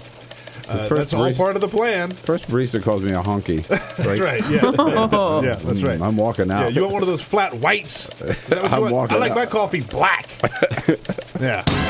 And in St. Louis, congratulations or my sympathies, whichever, but they are going to be home to a brand new restaurant called Twisted Ranch. It is an all ranch dressing restaurant. Every dish on the menu, 11 appetizers, 13 sandwiches, 5 entrees, and 7 side dishes are either tossed with, spread with, or served with a side of ranch dressing. Not only that, they have 18 different kinds of ranch dressing. Horseradish, buttermilk basil, buffalo ranch, Creole ranch, teriyaki ranch. I could go on and on. Cheesy bacon ranch. I don't like ranch dressing to begin with. Do you really not like ranch dressing? No. Ranch dressing is the trashiest, most wonderful condiment that there is. I love ranch dressing. Well, then... I'm not going to go to this restaurant, though, because I do have a little self-respect, for God's sake. St. Louis sounds like it's made for you, Peter. Yes, indeed. Well, it looks, Steve, like Aaron Schock has been battered lately with one story after another about very expensive lifestyle that he was leading at taxpayers' expense. We weren't sure he was going to survive. Did you expect him to drop out so soon? Well, like you said, it's been sort of a drip of whether it's improprieties with the money he gets from taxpayers as an official member of Congress, whether it's improprieties with his campaign account or his leadership PAC. There were a number of different problems, and it came out. It didn't come out all at once. Now, we know why now it didn't come out all at once. There was so much that it would have been overwhelming. So the only way to try to manage it was one step at a time. There's a school of thought, well, let's get it all out there. The problem was there was so much to get out there that you couldn't do that and survive. So they tried this slow drip process. Ultimately, reporters for Politico, Jake Sherman, Anna Palmer, John Bresnahan contacted Schock's folks yesterday in the morning, said, hey, we've discovered this additional discrepancy about the mileage on a Chevrolet Tahoe you owned, which you sold after driving 80,000 miles, but you applied for reimbursement from both your Congressional, from taxpayers, and also from your campaign for twice that number of miles. That was seemingly the straw that broke the camel's back. Before they could get back to us with a response, he had sent his letter of resignation, and he'll be done at the end of the month. We expected more of an answer because it was just one more allegation on top of all these alleged improprieties. But instead, this is the end in a way, because now by leaving, the House Ethics Committee will no longer have jurisdiction over Aaron Schock because he's not a member of Congress. Now, the Justice Department still will, but you have a higher burden of proof that they'll have to meet. Well, first of all, kudos for Politico for dogging this story, and it was amazing, and digging into great like this. They had to get your reporter friends had to get the records from the dealership, from the state. How many? Everything was reported from the campaign filings. Everything was reported, and it's right. Yeah. So he drove. The car had 80,000 miles on it when he sold it, and he had asked for reimbursement for driving 170,000, right, and it was the only car he owned from the time he was elected from 2009 until he sold it last year. So it's difficult to imagine that there's another car there, and obviously they didn't refute the allegations. So it's actually quite stunning how much there is, and it's not just reporters from Politico. I want to credit everyone who's been digging. In a lot of ways, this is hiding in plain sight. Aaron Schock goes out there, travels the world, posts all these photos on social media. Really, as someone he's only a year older than I am, it's a new generation of like fame and colliding with public service in a way that you don't see members of Congress in their 50s and 60s, which is the median age, really doing this. And it's going to be interesting to see moving forward as folks in my generation move into public office, how they handle the different social media, just a different attitude towards fame. Right. I mean, so let's back up. I mean, but the first thing was the decoration of his office in the Downton Abbey mode, right? Spending $40,000, which doesn't sound like a lot of money, but he had the designer do it for nothing, and he basically said, "Well, everybody." Designs their office. This is just my taste, right? And so I have a right to. Everybody's got a little budget, and this is the way I want my office to look, right? And then it turns out he goes to New York with a whole bunch of his staffers, and they spend $10,000 a weekend for his staff. And he says, "Well, everybody's got money. This is how I like to spend mine, right?" Here's his defense of the Downton Abbey house office. Here, I thought we had it up there. Every member of Congress is given the same budget to work with. And so if I spend more to get around my district, it means I spend less on, I have fewer district offices. Some people spend more on direct mail pieces that they send out. If you look at some members of Congress in Illinois, they spend a lot on mail pieces that they send out. I spend more to get around my district. So this is just how I spend my money. Yeah, franking privileges, Downton Abbey office. I mean, it's all the same. Yeah, all the same. Let's put it all together. And then there were stories about, as you say, very expensive taste, right? The best hotels, very expensive meals, private jets, and all that stuff. Some of which was reported, some of which was not, and it all piled up. And here he is, 33 years old. He's been there. He was elected when he was 26, I think, right? He was elected first in 2008. Ray LaHood retired, so that would have been roughly 26. Good right. grief. So this and the media got all up, right. This was not the House Ethics Committee. No. This was media. This was our work. This was the Chicago Sun-Times. This was the Associated Press. This was National Journal had a story about a trip to India in which a videographer had, it's always the videographer that gets you, as John Edwards can tell you, and so it was really the media driving this. And in a lot of ways, the office sort of opened the door, even if that may have been, while probably the weirdest of all these allegations, maybe the least illegal. Right. And then it started with his modeling shirtless in several magazines, right, which raised some questions about the propriety of a member of Congress doing so. And that brought a lot of attention to himself and maybe invited this kind of scrutiny, whatever. But right. No, it's clear that he loved the attention. He loved it. That this was his springboard to fame, and now it's his springboard to infamy. Yeah. Right. Now, so he's out. What happens to this district? Special election will be called? Special election will be held in the late spring or early summer. It's a Republican district. Mitt Romney got 61% of the vote there, I believe, in 2012. Aaron Schock was reelected in just last year with 75% of the vote. Jeez. It's difficult to imagine a Democrat winning there. unless they were facing Aaron Schock with all of his ethics right. woes. Now that he's out of the picture, it's pretty clear that Republicans can pick it up. There'll be probably a good primary there, or at least a good contest for the nomination. I'm not sure what their rules are as far as selecting a nominee. We'll have to wait and see how many candidates jump in. Ray LaHood held the district for a long time before he retired. And then after his retirement, he joined the Obama administration. His son is a state senator from that area still, from the Peoria area, and is supposed to announce today whether or not he's going to run for the seat. Darren LaHood, Bill Brady, who nearly beat Pat Quinn in 2010 in the governor's race, is still in the state Senate from that district, and he's thinking about running as well. So we're going to see how the field shakes out. This came as a surprise to a lot of people, including Republicans in the district yesterday, so they didn't really know how to react to this vacancy.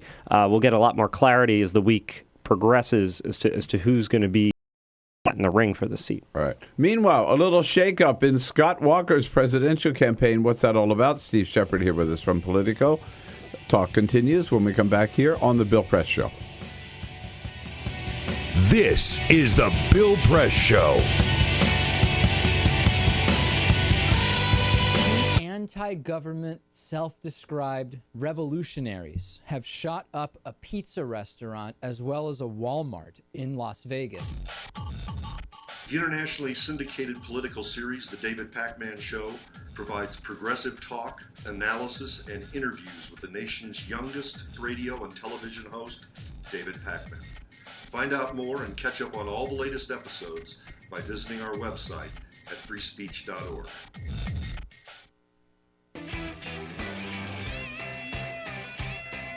Hey, okay, my fellow Americans, a little time out here to talk about Free Speech TV and ask for your help. Again, you know, the clock is ticking. This is a rundown. We only have 3 more days left in this pledge drive, so we need your help, especially if you haven't. We know some of you just haven't stepped up to the plate yet. We know. We got our eye on you. There are a couple of freeloaders out there. Come on, don't be a freeloader. You're part of the community. Please do your thing and join the rest of your fellow watchers to Free Speech TV to become part of this great community. You can't just watch it and get all of this for free. You got to pay your dues as well. Remember, we got a great thing going here at Free Speech TV. A great thing going. The only full-time, 24/7 progressive television network channel in the entire country. The only place you'll get the best programming, the best news, the best commentary, the best guests every day on all the issues of the day. But it's a great thing going, and it's a partnership. We do our job, me and Stephanie and Tom and David Pakman and Amy Goodman and all the rest. We do our job to bring you this great programming every day. And you got to do your job to help keep free speech on the air. So we ask you your help during this pledge drive. Again, if you haven't already done so, step up to the plate today. You only have 3 more days to do it. Don't put it off any longer. Do it today. And be as generous, please, as you can. Every dollar, remember, during this pledge drive now, because of a great matching grant we got from one of our very generous donors, pardon me, every dollar you give will be matched dollar for dollar by this matching grant. So another incentive to do it today. And if you can help us with just $5 a month or $60, we'll send you a beautiful Free Speech TV travel mug you can use every day on your way to work. You can double that up to $10 a month. Come on, we're worth that. $120 a year. We'll send you the Free Speech TV mug and a Free Speech TV T-shirt as well. Double that to $240 a year or $20 a month. Again, Free Speech TV, it is worth it. Come on. You get the Bill Press Show mug and a very special gift, the Equal Exchange African gift box, put together by our good friends down in the Republic of Congo. And every dollar for that gift goes to help the nuns who run the Panzi Hospital down in the Republic of Congo. And that box has some coffee in it, lip balm, some soap, bracelet, and other goodies. You'll love it. For $360 a month, the big prize, you get a Free Speech TV mug, 2 Bill Press Show mugs, and that African gift box. And as a very special treat, if you can afford to help Free Speech TV with $1,000, you make your way to Washington. Carol and I will take you out to dinner as our guest, and you'll come in the next morning and watch the show, meet all of our guests, and meet the Bill Press team, and join us in studio here for the show. All of that you can help us with. Free Speech TV again. Clock is ticking, so do it today. Get to that phone at 877-378-8669, or go online right now to freespeech.org. Thanks for your help.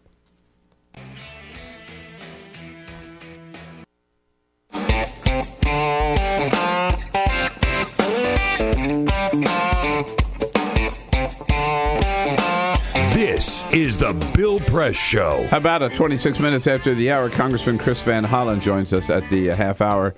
Steve Shepard is the campaign elections editor for Politico, and he joins us in studio this morning. So, Steve, Scott Walker, lost one big staff member, hadn't been around very long. That's right. Scott Walker hired Liz Mayer as a Republican digital strategist. Very quickly, folks found some...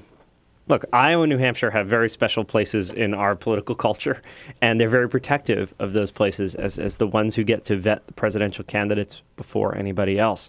And there are a lot of people who work in politics and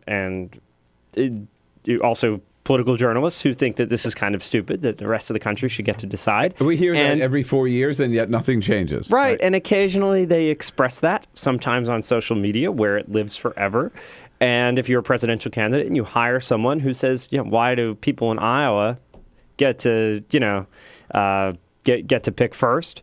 And they post that, and then it goes, folks in Iowa get upset when you hire somebody like that. And so very quickly, she was forced to resign after suggesting that Iowans shouldn't have first crack at the Republican candidates for president this cycle. So, we see these candidates personally go up to Iowa, New Hampshire and talk about how great Iowa and New Hampshire are, how happy they are to be here, talking to Iowans, talking to New Hampshireites. But it also extends to their staffs in this day and age. Yeah, right.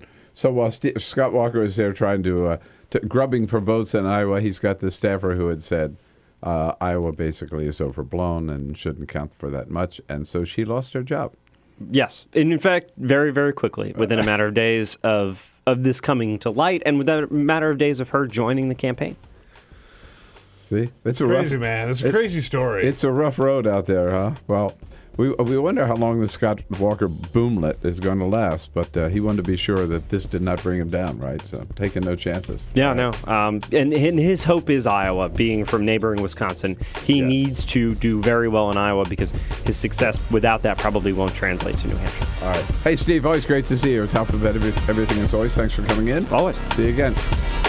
This is the Bill Press Show. Hi, I'm George Foreman. Do you have an idea for a new product or invention? What the frack? President Obama, are you fracking kidding me? Reopen the EPA studies in Texas, Wyoming, and Pennsylvania. Fracking pollutes our oceans. Fracking poisons our water. Fracking makes climate change worse. Fracking relies on toxic chemicals that cause cancer. Ban fracking now. Ban fracking now. Go on. Ban it. Ban fracking now. Please. Hey, okay, my fellow Americans, a little time out here to talk about Free Speech TV and ask for your help. Again, the clock is ticking. This is a rundown. We only have 3 more days left in this pledge drive, so we need your help, especially if you haven't. We know some of you just haven't stepped up to the plate yet. We know. We got our eye on you. There are a couple of freeloaders out there. Come on, don't be a freeloader. You're part of the community. Please do your thing and join the rest of your fellow watchers to Free Speech TV to become part of this great community. You can't just watch it and get all of this for free. You got to pay your dues as well. Remember, we got a great thing going here at Free Speech TV. A great thing going. The only full-time, 24/7 progressive television network channel in the entire country. The only place you'll get the best programming, the best news, the best commentary, the best guests every day on all the issues of the day. But it's a great thing going, and it's a partnership. We do our job, me and Stephanie and Tom and David Packman and Amy Goodman and all the rest. We do our job to bring you this great programming every day. And you got to do your job to help keep free speech on the air. So we ask you your help during this pledge drive. Again, if you haven't already done so, step up to the plate today. You only have 3 more days to do it. Don't put it off any longer. Do it today. And be as generous, please, as you can. Every dollar, remember, during this pledge drive now, because of a great matching grant we got from one of our very generous donors, pardon me, every dollar you give will be matched dollar for dollar by this matching grant. So another incentive to do it today. And if you can help us with just $5 a month or $60, we'll send you a beautiful Free Speech TV travel mug you can use every day on your way to work. You can double that up to $10 a month. Come on, we're worth that. $120 a year. We'll send you the Free Speech TV mug and a Free Speech TV T-shirt as well. Double that to $240 a year or $20 a month. Again, Free Speech TV, it is worth it. Come on. You get the Bill Press Show mug and a very special gift, the Equal Exchange African gift box, put together by our good friends down in the Republic of Congo. And every dollar for that gift goes to help the nuns who run the Panzi Hospital down in the Republic of Congo. And that box has some coffee in it, lip balm, some soap, bracelet, and other goodies. You'll love it. For $360 a month, the big prize, you get a Free Speech TV mug, 2 Bill Press Show mugs, and that African gift box. And as a very special treat, if you can afford to help Free Speech TV with $1,000, you make your way to Washington. Carol and I will take you out to dinner as our guest, and you'll come in the next morning and watch the show, meet all of our guests, and meet the Bill Press team, and join us in studio here for the show. All of that you can help us with. Free Speech TV. Again, the clock is ticking, so do it today. Get to that phone at 877-378-8669 or go online right now to freespeech.org. Thanks for your help.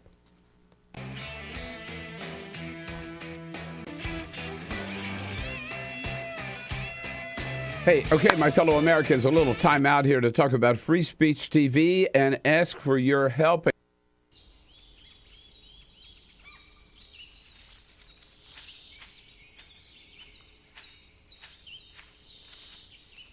Live in our nation's capital with you nationwide, coast to coast on your local progressive talk radio station and on Free Speech TV. And brought to you today by the Laborers International Union of North America.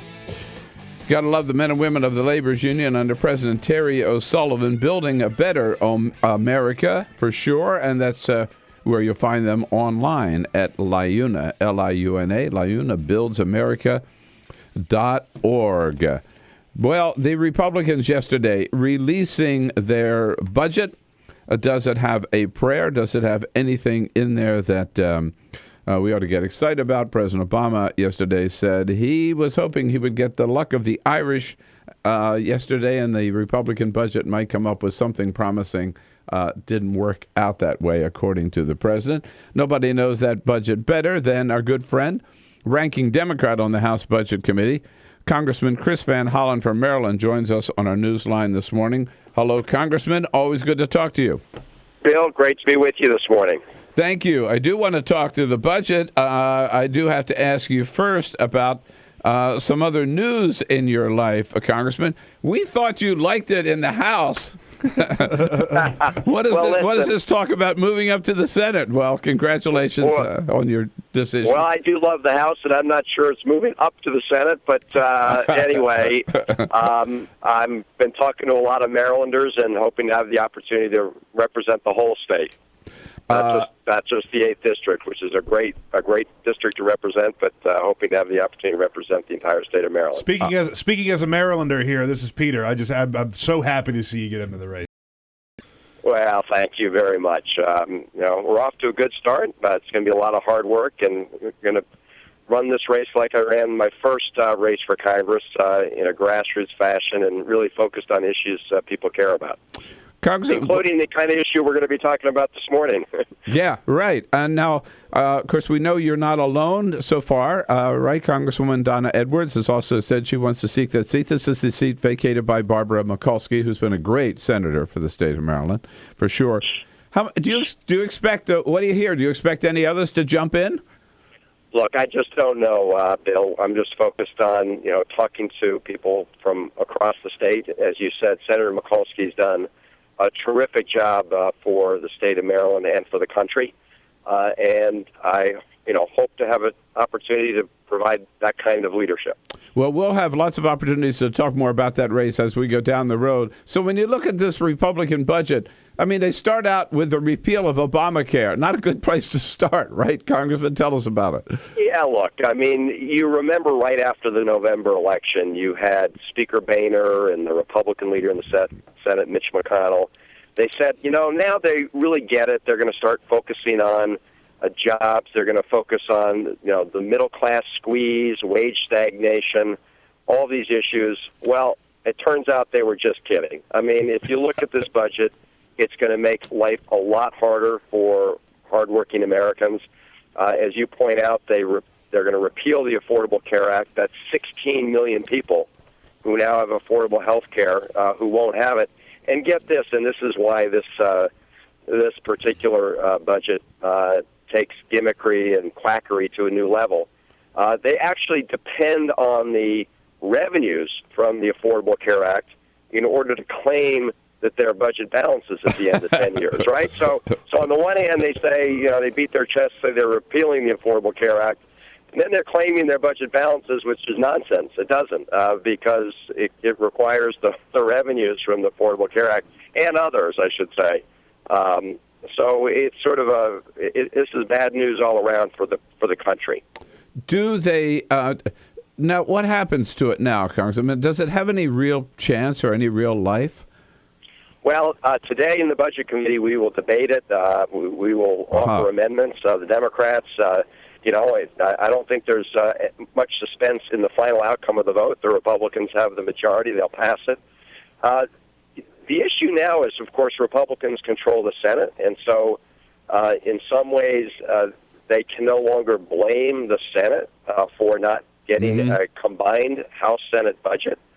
So it's going to be very interesting because this budget is not good for the country, and anybody who takes a close look at it will recognize that. So we'll have to see how this plays out between the House and the Senate. The president's been very clear that, this is a blueprint for the decline of the country. He's not going to go down this path. I mean, in addition to providing another round of, tax breaks for folks at the top, I mean, it greases the skids for that.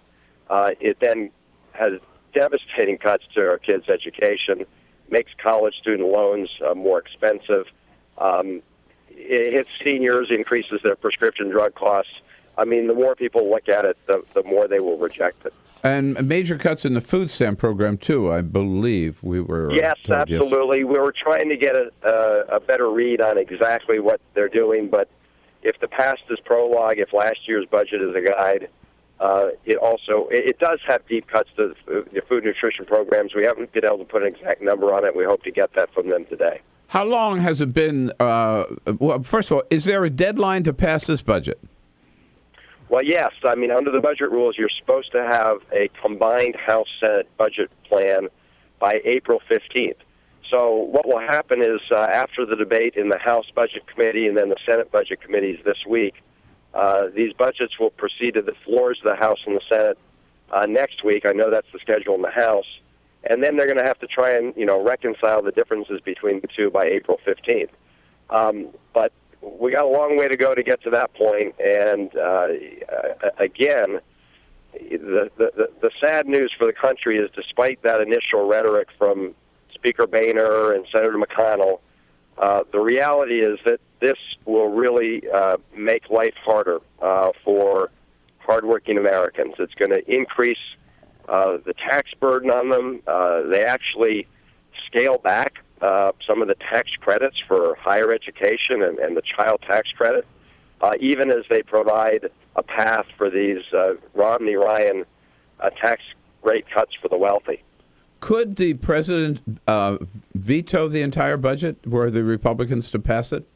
Interestingly, Bill, the budget resolution is purely a congressional document. It doesn't go to the president for signature. What it does is establish the platform, so to speak, for action in the Congress on all the appropriations bills. The bills, for the Department of Health and Human Services. What are we going to invest in NIH? What are we going to invest in our kids' education? What are we going to invest in our homeland security and defense?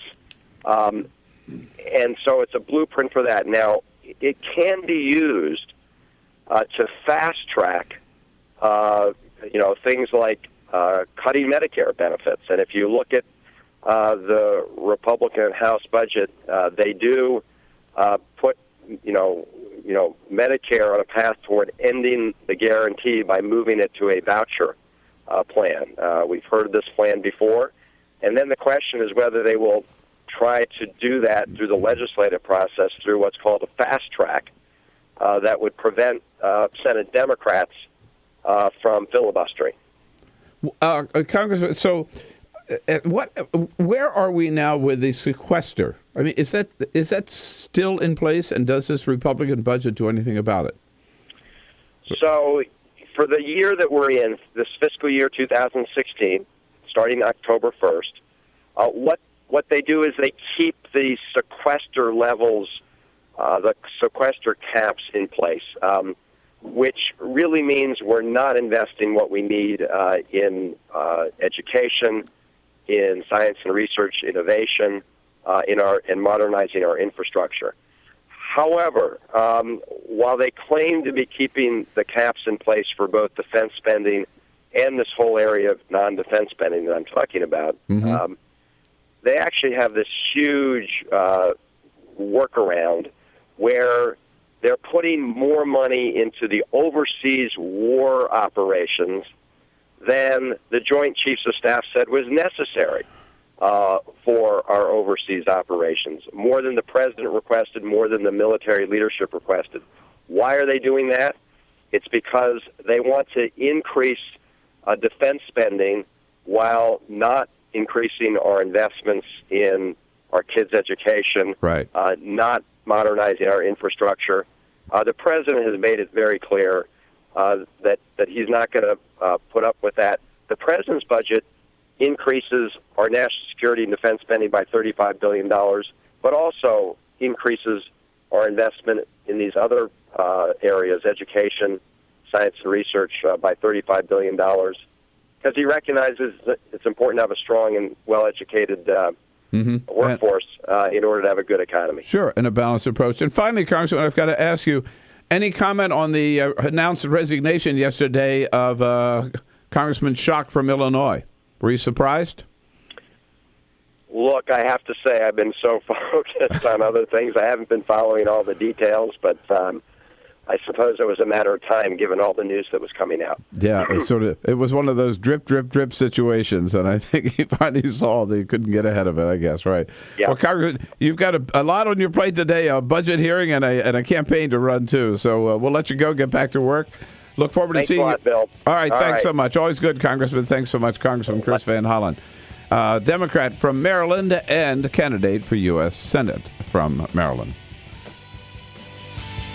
This is the Bill Press Show.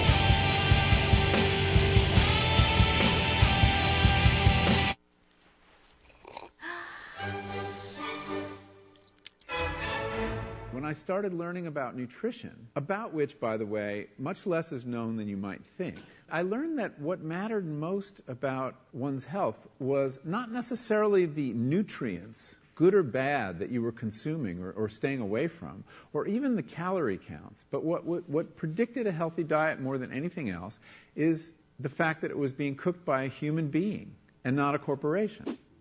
Corporations cook very differently than people do. They use vast amounts of salt, fat, and sugar, much more than you would ever use in your own cooking. And the reason they do that is those are three incredibly attractive and incredibly cheap ingredients. And when they're layered properly, as in a chip or pastries and forms of junk food, they're incredibly addictive. They really press our buttons. They activate our dopamine network, our cravings. And in fact, people in the industry, they don't talk about addiction in the food industry, even though they traffic in addiction. They talk about craveability. It's the same thing. And snackability is another term they use. It's a lovely word. And then the last point about corporate cooking that's important to understand is they cook different stuff than you do at home. What they're good at, in general, they don't cook that well, but things like chips, they cook incredibly well. And here's a classic food that if you make it yourself, if you've ever made French fries, you have to wash the potatoes, you have to peel the potatoes, you have to slice the potatoes, you have to fry them in a lot of oil, you have to spatter your entire stovetop, you have to clean up, and then you have this pot of oil you have to get rid of. I mean, it's really difficult, and it's a pain. They're wonderful, but it's a pain. And if you make them yourself, you'll only eat them every 6 weeks, 2 months, because it's too much work. But when you let corporations cook for you, it's so simple and so inexpensive, and they're really good, that you will have them twice a day, as many people in America do. So you see the kinds of foods you end up with are these labor-intensive foods and desserts. These special occasion foods become everyday foods when we let industry cook for us. Eat anything you want, just cook it yourself.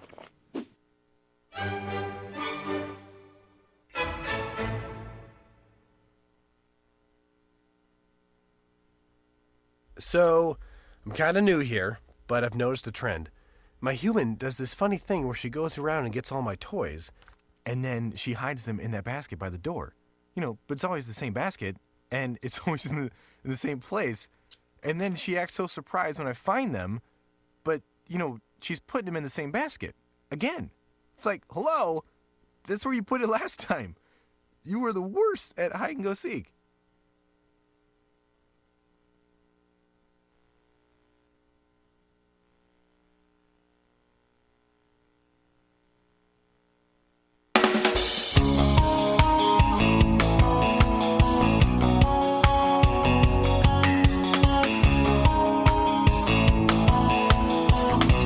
On your radio, on TV, and online.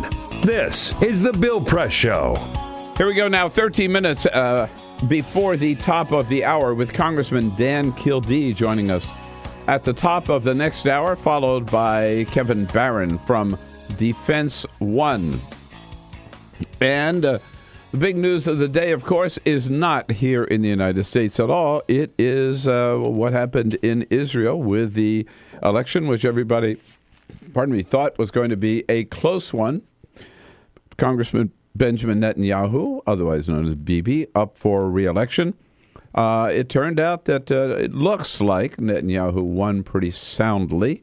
The first reports, and in fact the headline in the Washington Post this morning, is that it's a virtual tie.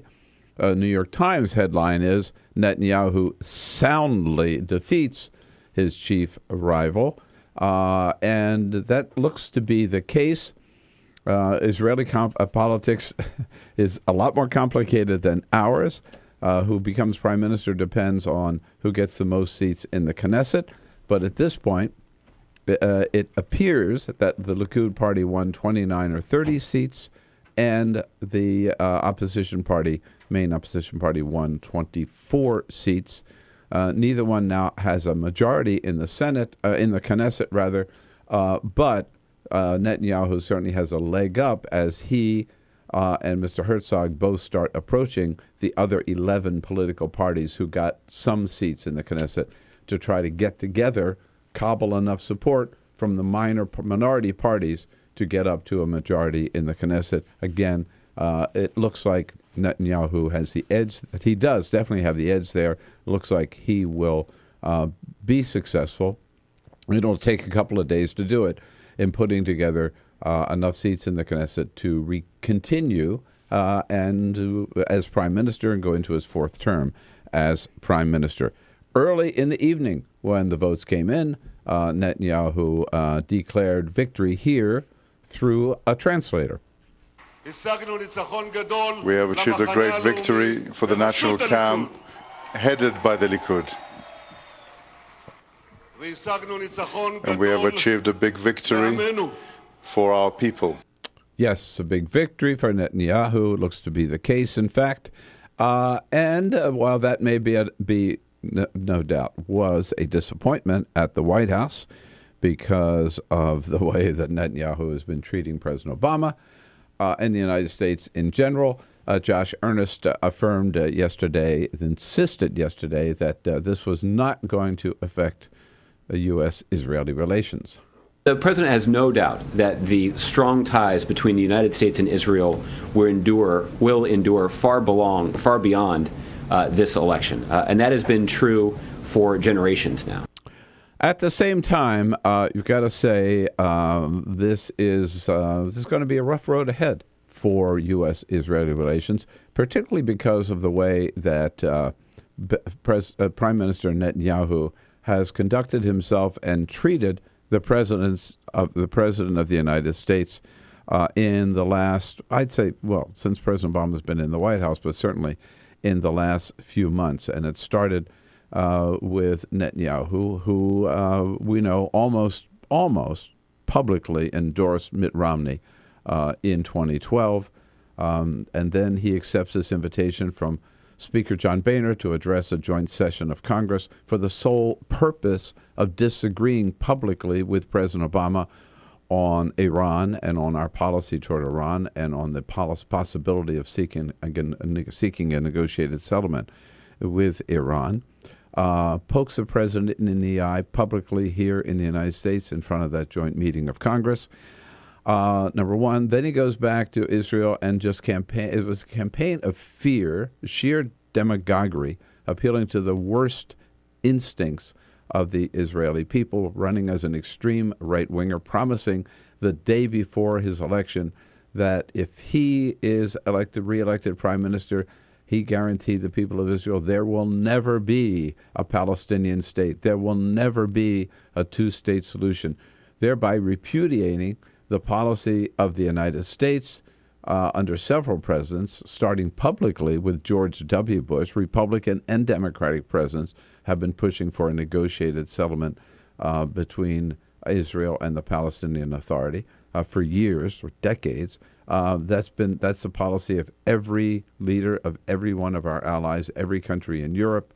Bibi Netanyahu just throwing that out the window, totally again repudiating that whole effort, promising to if he were reelected. And then most despicably, I think, yesterday, the day of the election, when it was apparent that there was going to be a heavy voter turnout in Israel. In fact, 70% of Israelis turned out to vote, and good for them. They take their elections seriously. But when Netanyahu saw that, he right away drew the worst possible lesson from it and went around yesterday screaming like Chicken Little, "The Arabs are voting! The Arabs are voting! This is terrible! Watch out! Warning! Arabs are voting!" These are Arab Israeli citizens, every bit as much an Israeli as he is. And it was just like George Wallace might have done in this country at one time, saying, "Watch out, this is terrible. The blacks are voting. The blacks are voting." It's the most racist thing I think we've heard in politics recently on the part of Netanyahu. Sheer demagoguery, sheer scare tactics, sheer fear tactics, but apparently they worked. So I think it's going to be a rough road ahead, sadly, for U.S.-Israeli relations over the next few years. We maintain our love and support for Israel, but our disgust for the politics of Bibi Netanyahu. Our president is on the road today. We'll tell you what he's up to, where he's going, and why when we come back. This is the Bill Press Show.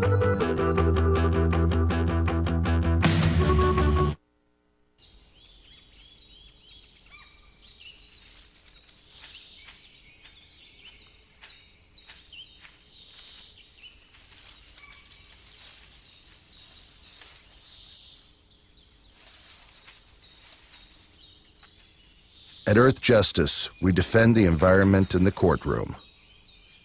Join our fight. When you take a seat, you take a stand.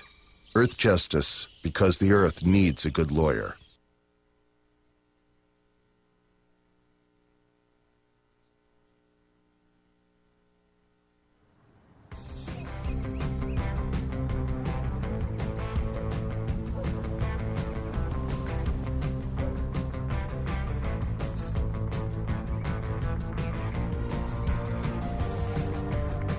You know, sometimes when I'm walking down the street, I'm not necessarily looking out and seeing all these water-wasting lawns and people that aren't as connected to their neighbors and their lives as they could be.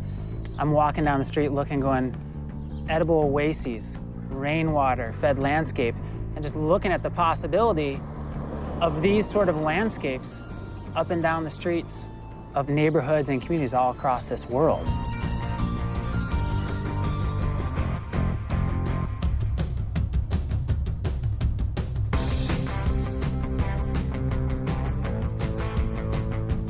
Small actions do ripple and they add up and they have a cumulative impact.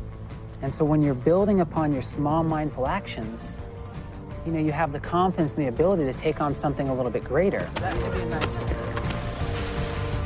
This, in the context of where we're at as a planet with climate change and these really big issues and people that are more disconnected and less skilled than ever, it becomes even more amazing and powerful how much of a solution this is to design these ecological gardens and to come together with shared vision and shared voice.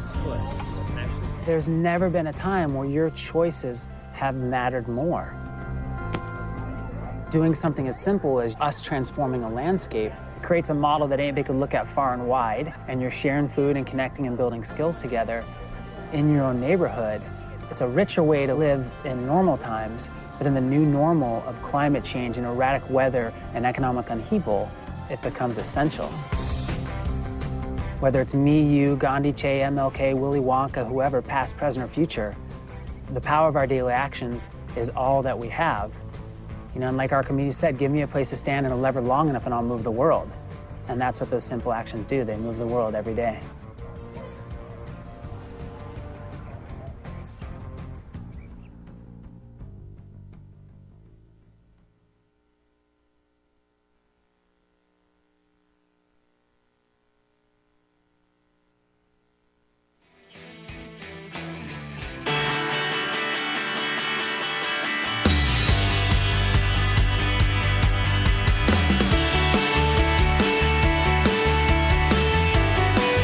This is the Bill Press Show. From the great state of Michigan, Congressman Dan Kildee here at the top of the next hour of the Bill Press Show this Wednesday, March 18. And then Kevin Barron, executive editor for Defense One, will be along as well. President Obama on the road, as I mentioned, to Cleveland, Ohio, site of the Republican National Convention next year. President will be going out to Cleveland. First, going to Cleveland State University to take part in a tour at the Magnet program. Then he'll be giving a talk to the City Club of Cleveland. Then back here to Washington, D.C. Cleveland State University is where the president will be speaking. Gets back to Washington. This about 7 is the tonight. Bill Press Show.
So, same time next week?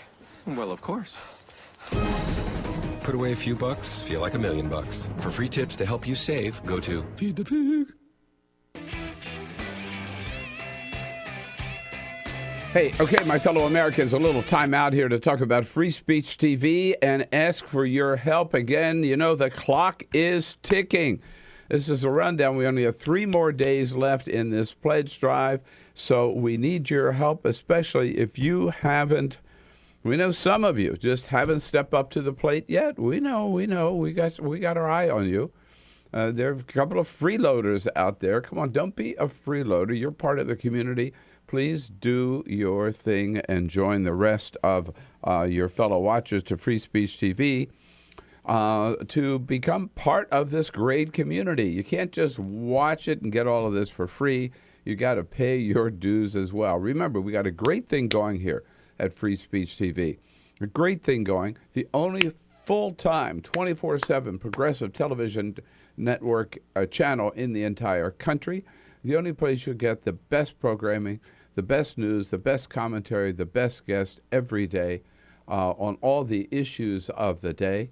But it's a great thing going, and it's a partnership. We do our job, me and Stephanie and Tom and David Packman and Amy Goodman and all the rest. We do our job to bring you this great programming every day. And you got to do your job to help us, help keep free speech on the air. So we ask you your help during this pledge drive. Again, if you haven't already done so, step up to the plate today. You only have 3 more days to do it. Don't put it off any longer. Do it today. And be as generous, please, as you can. Every dollar, remember, during this pledge drive now, because of a great matching grant we got from one of our very generous donors, pardon me, every dollar you give will be matched dollar for dollar by this matching grant. So another incentive to do it today. And if you can help us with just $5 a month or $60, we'll send you a beautiful Free Speech TV travel mug you can use every day on your way to work. You can double that up to $10 a month. Come on, we're worth that. $120 a year. We'll send you the Free Speech TV mug and a Free Speech TV T-shirt as well. Double that to $240 a year or $20 a month. Again, Free Speech TV, it is worth it. Come on. You get the Bill Press Show mug and a very special gift, the Equal Exchange African gift box, put together by our good friends down in the Republic of Congo. And every dollar for that gift goes to help the nuns who run the Panzi Hospital down in the Republic of Congo. And that box has some coffee in it, lip balm, some soap, bracelet, and other goodies. You'll love it. For $360 a month, the big prize, you get a Free Speech TV mug, 2 Bill Press Show mugs, and that African gift box. And as a very special treat, if you can afford to help Free Speech TV with $1,000, you make your way to Washington. Carol and I will take you out to dinner as our guest, and you'll come in the next morning and watch the show, meet all of our guests, and meet the Bill Press team, and join us in studio here for the show. All of that you can help us with. Free Speech TV. Again, the clock is ticking, so do it today. Get to that phone at 877-378-8669 or go online right now to freespeech.org. Thanks for your help.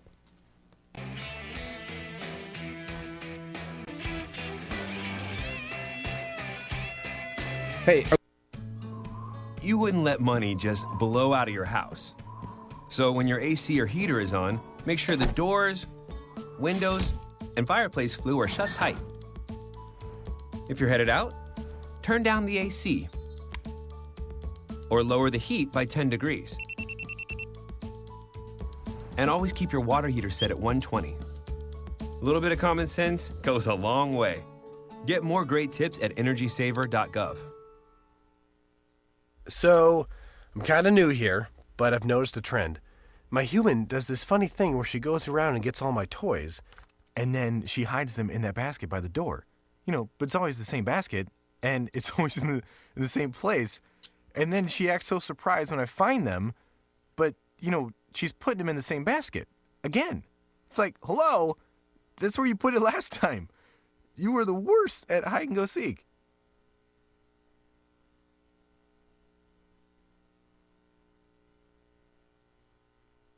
Two anti-government, self-described revolutionaries have shot up a pizza restaurant as well as a Walmart in Las Vegas.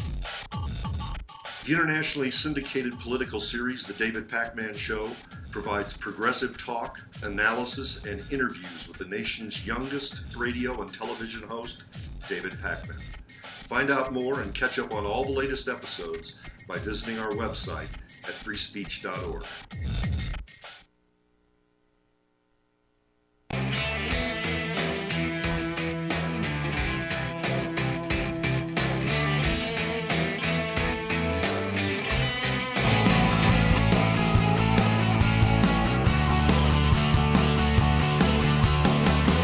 Broadcasting around the nation, on your radio, on your TV, and online. This is the Bill Press Show. Shocking. Yes. Aaron Schock actually resigns. Drip, drip, drip, and it finally happened. Hello, everybody. It is Wednesday, March 18. So good to see you today.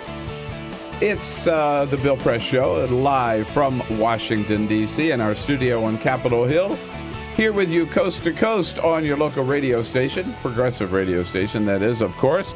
And here with you coast to coast on Free Speech TV and worldwide on our video stream, Talker TV. On this 18th of March, the day after St. Patrick's Day, we welcome an outstanding Irish-American member of the United States Congress, right. Congressman Dan Kildee from state of Michigan, the 5th Congressional District of Michigan. Hey, Congressman, good to see you. Good to see you. Thanks. A belated Happy Pat's Day. Thank you. Did you celebrate in good style? We did. Were you at the Dubliner last night? Did not go to the Dubliner. Oh, no. We were at the White House.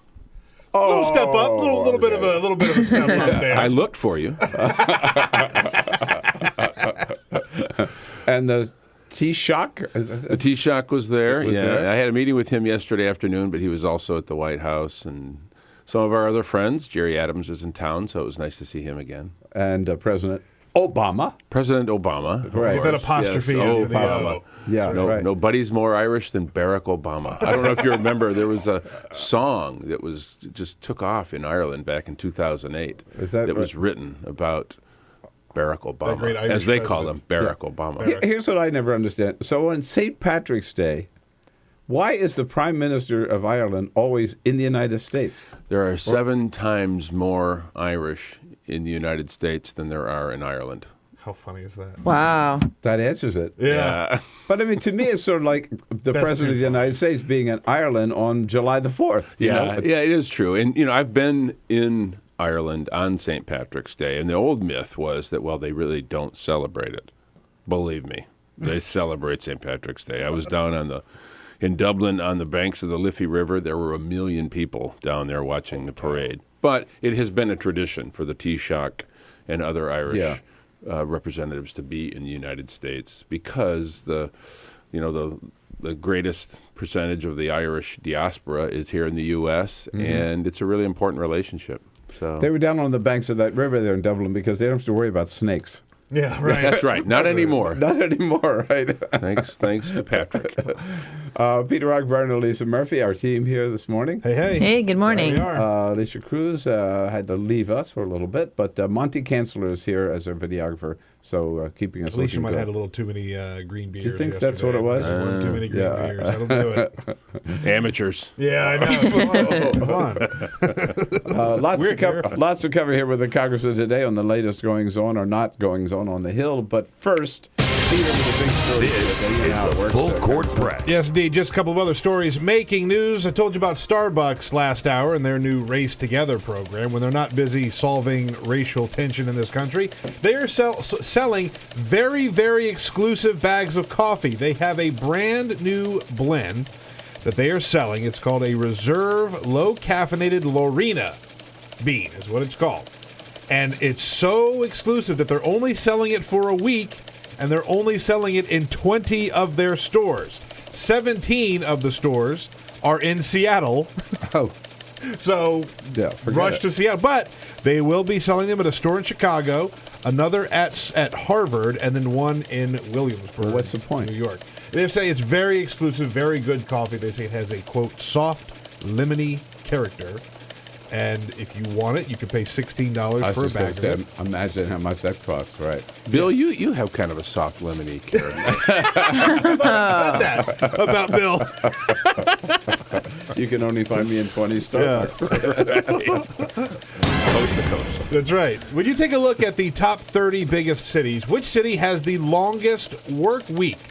A new study took a look, and what they did is they took the hours worked plus commuting time, because that counts as part of your work week. Who has the longest work week in America? Which city? L.A. Any guesses? I would say L.A.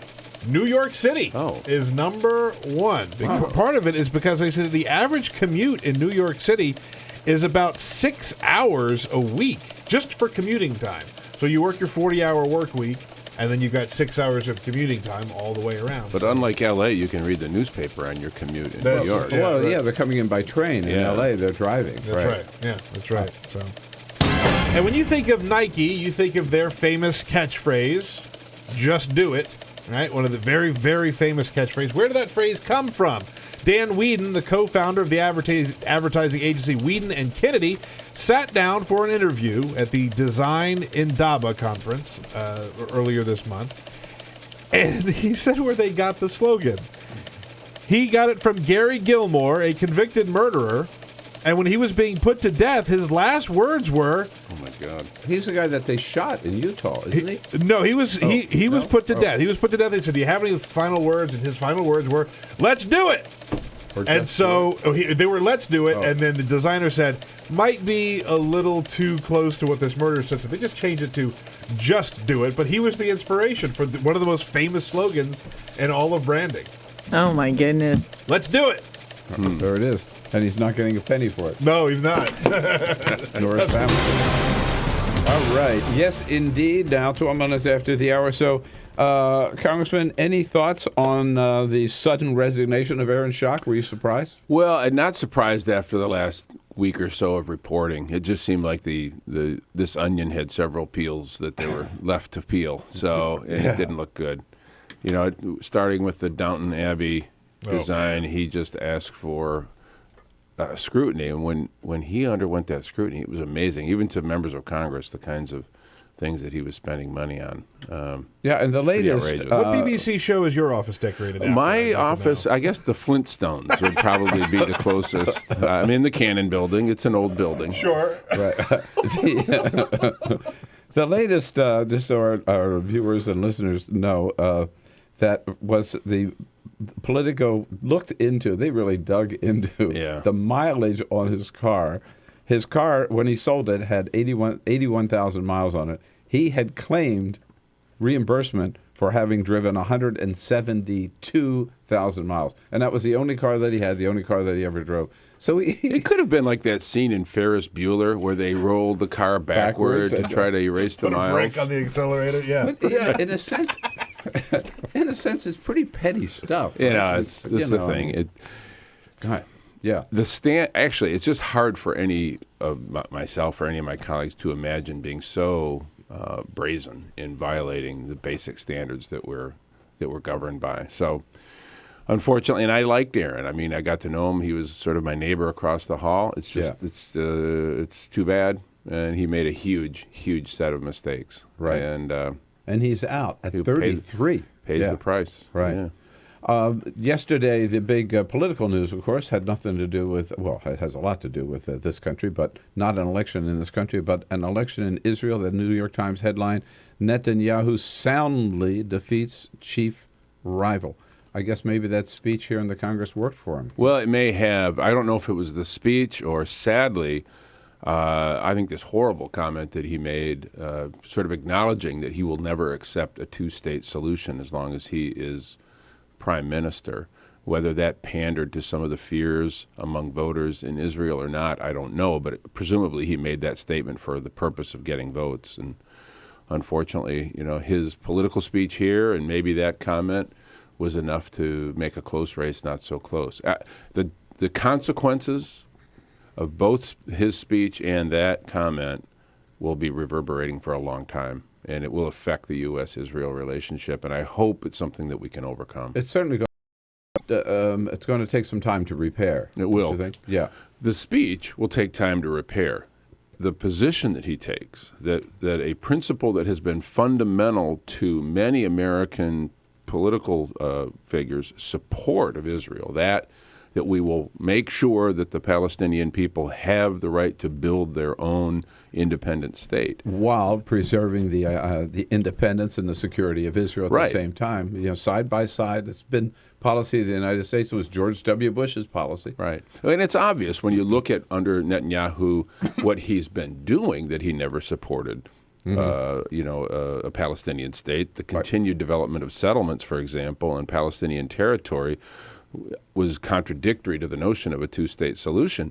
But he always at least gave some lip service to the notion that it was theoretically possible. He came right out and said no, that he will not support a Palestinian state during his tenure in office. And to me, that sets back the hope of, a negotiated solution until either he changes his mind or the Israeli political environment changes. And can you imagine any American politician on Election Day coming out and saying, watch out, the blacks are voting, which Netanyahu yesterday said when he heard there's a heavy turnout, and which there was. 70% of the Israeli people, which I've said several times this morning, good for them. Yeah, they take their elections seriously. Imagine if that happened here. Yeah. I mean, 70%. But I would be probably preparing to chair a committee hearing rather than being here, because we would be in the majority of 70% of Americans voting. That's right. Yeah, but to hear that there's a heavy turnout and then come and say, oh, the Arabs are voting, watch out, beware. I mean, pure racism. And these are Israeli citizens. They're not Arabs coming from some That's other right. Yeah, that's right. I mean, and this is something. one of the things that's often said is that, Israel is a democracy because there are Arab citizens, people who have been there throughout their lifetime, that vote, that participate fully in the process. And then to sound the alarm bells because those citizens have chosen to express themselves at the polls. Right. Sadly, we do have chapters of American history that are quite similar to that. But yes, but a long time ago. Long time ago, right. There's still reverberations in the Congress from the Netanyahu speech. The next shoe to drop, I guess, in this whole field to try to undermine negotiations with Iran was a letter signed by 47 Republican senators to basically warn the Supreme Ayatollah of Iran, don't make a deal with Obama because you can't trust him. Yeah, I mean, it's pretty unprecedented. I understand them expressing their views within the framework of the American government. The U.S. Senate and any single member of the Senate or House has the right to express themselves, but to interfere with sensitive multilateral negotiations at the most critical time of those negotiations, clearly with the intent, as some of them have sort of acknowledged, the intent of trying to wreck the negotiating process. Yeah, Tom Cotton, the one who wrote the letter, has said that's what his intention is. Right. To me, that goes well beyond any precedent that I'm aware of. I mean, clearly we've had robust debates about whether these negotiations ought to go on, and that's fine. But they didn't write to the president. They didn't write to Speaker Boehner. They didn't write to their own leader. They didn't bring a resolution expressing the will of the House of Representatives or the Senate to have more robust negotiating principles involved in this. They didn't suggest a different strategy in the negotiation. They went straight to the nation that we're negotiating with and said, you can't trust the agreement that is being negotiated right now because we will undo it. And how is it that so many senior senators, Mitch McConnell, John McCain, Lindsey Graham, people that have been there a long time, Chuck Grassley, Richard Shelby, signed this letter written by a senator who'd been there 63 days at that point? The worst development in current political environment is that once thoughtful and reasonable Republicans are now petrified of the right. They are just absolutely afraid. And I think here's the thing. Many of them knew better. And they made the calculation that they didn't want to have to explain to the far right why they didn't sign. Yeah. And that's really the bottom line. 7 Republicans refused to sign. Good for them. Good for them, right. Profiles encourage. And yesterday, the House Republicans released their budget I'm sure you've had a chance to look at it, Congressman. Anything there that we might get excited about? We'll talk about that with Congressman Dan Kildee and take your calls when we come back at 866-55-PRESS. This is the Bill Press Show.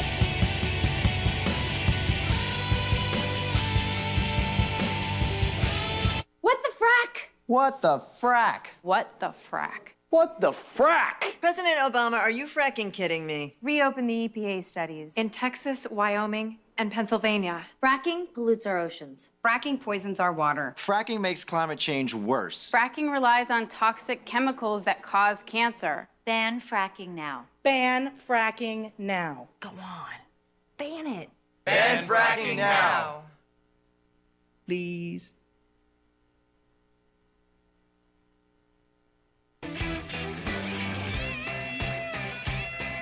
Hey, okay, my fellow Americans, a little time out here to talk about Free Speech TV and ask for your help. Again, you know, the clock is ticking. This is a rundown. We only have 3 more days left in this pledge drive, so we need your help, especially if you haven't. We know some of you just haven't stepped up to the plate yet. We know. We got our eye on you. There are a couple of freeloaders out there. Come on, don't be a freeloader. You're part of the community. Please do your thing and join the rest of your fellow watchers to Free Speech TV to become part of this great community. You can't just watch it and get all of this for free. You got to pay your dues as well. Remember, we got a great thing going here at Free Speech TV. A great thing going. The only full-time, 24/7 progressive television network channel in the entire country. The only place you'll get the best programming, the best news, the best commentary, the best guests every day on all the issues of the day. But it's a great thing going, and it's a partnership. We do our job, me and Stephanie and Tom and David Packman and Amy Goodman and all the rest. We do our job to bring you this great programming every day. And you got to do your job to help us, help keep free speech on the air. So we ask you your help during this pledge drive. Again, if you haven't already done so, step up to the plate today. You only have 3 more days to do it. Don't put it off any longer. Do it today. And be as generous, please, as you can. Every dollar, remember, during this pledge drive now, because of a great matching grant we got from one of our very generous donors, pardon me, every dollar you give will be matched dollar for dollar by this matching grant. So another incentive to do it today. And if you can help us with just $5 a month or $60, we'll send you a beautiful Free Speech TV travel mug you can use every day on your way to work. You can double that up to $10 a month. Come on, we're worth that. $120 a year. We'll send you the Free Speech TV mug and a Free Speech TV T-shirt as well. Double that to $240 a year or $20 a month. Again, Free Speech TV, it is worth it. Come on. You get the Bill Press Show mug and a very special gift, the Equal Exchange African gift box, put together by our good friends down in the Republic of Congo. And every dollar for that gift goes to help the nuns who run the Panzi Hospital down in the Republic of Congo. And that box has some coffee in it, lip balm, some soap, bracelet, and other goodies. You'll love it. For $360 a month, the big prize, you get a Free Speech TV mug, 2 Bill Press Show mugs, and that African gift box. And as a very special treat, if you can afford to help Free Speech TV with $1,000, you make your way to Washington. Carol and I will take you out to dinner as our guest, and you'll come in the next morning and watch the show, meet all of our guests, and meet the Bill Press team, and join us in the studio here for the show. All of that you can help us with. Free Speech TV. Again, clock is ticking, so do it today. Get to that phone at 877-378-8669 or go online right now to freespeech.org. Thanks for your help. Seen on Free Speech TV and online on Talker TV. This is the Bill Press Show. 25 minutes after the hour, Kevin Barron from Defense One joins us at the half hour. Right now, honored to have in studio with us Congressman Dan Kildee from Michigan. You have any signs of spring out there in Michigan yet? Yeah, we had I was there last week, and there was still some snow on the ground when I left, but it was beautiful. We had a great big St. Patrick's Day parade in Bay City. 30,000 people showed up, and it was a balmy 42. So really, I was going to say signs of spring up there means what? You get above 30, right? right. 42 was about 100 degrees warmer than it felt like last time I was there. Yeah, right. Well, so, Congressman, the big news: the House Republicans releasing their budget yesterday. The president said he was hoping he'd have a little luck of the Irish in that budget, but didn't happen. No pot of gold at the end of that rainbow. No. I mean, it's pretty just destroys every program that will help the middle class in this country. It really does, and of course, what the new chairman, Mr. Price, has done, unlike Paul Ryan, is that he sort of goes vague on the tax side of the question and punts that issue to the Ways and Means Committee. Well, who chairs the Ways and Means Committee? Yeah, but Paul Ryan. So we know what his tax policy is. So we see all these big cuts, privatization of Medicare, reduced spending for trying to get kids a chance to go to college. Repeal Obamacare. Repeal Obamacare, break the safety net, cut big holes in it, and then pay for it with big tax cuts to the people at the very top. I mean, they just double down on this notion that if you give the wealthy control of capital and allow them to keep as much of it as they like, that somehow some of it will end up in the hands of those of us who kind of go to work every day. I mean, how many times has trickle down been refuted, right? It's obviously a failed notion, failed policy. And the thing that's most cynical about it is that they privatize Medicare. So even if you want to just think about health care alone, privatize Medicare, defund Obamacare, but they cut medical research. If you really want to bend the cost curve on health care, rather than fooling around by privatizing Medicare, invest in research to cure diabetes, to cure Alzheimer's. You just do those two things, and you could bend the cost curve on health care, but we don't do that. So it's the notion that somehow they can have it both ways. They're so accustomed to not being ever able to govern that they've kind of forgotten that they do control the House and the Senate. They're going to have to produce a budget.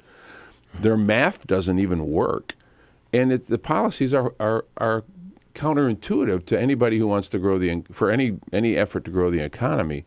They're just stuck with the Ryan budget, and it was a political document, right? And it's not really an honest budget. And how many times have they tried the same? I mean, repealing Obamacare, privatizing Medicare and Medicaid. I mean, how many times? It's they same just keep old throwing stuff. it at the wall, and they pander to the right wing. All right, trickle down. Yeah, I can't believe this. Somebody that drum.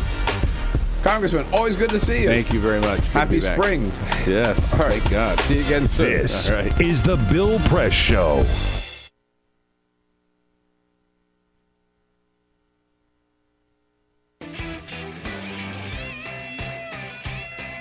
Hey, okay, my fellow Americans, a little time out here to talk about Free Speech TV and ask for your help. Again, the clock is ticking. This is a rundown. We only have 3 more days left in this pledge drive, so we need your help, especially if you haven't.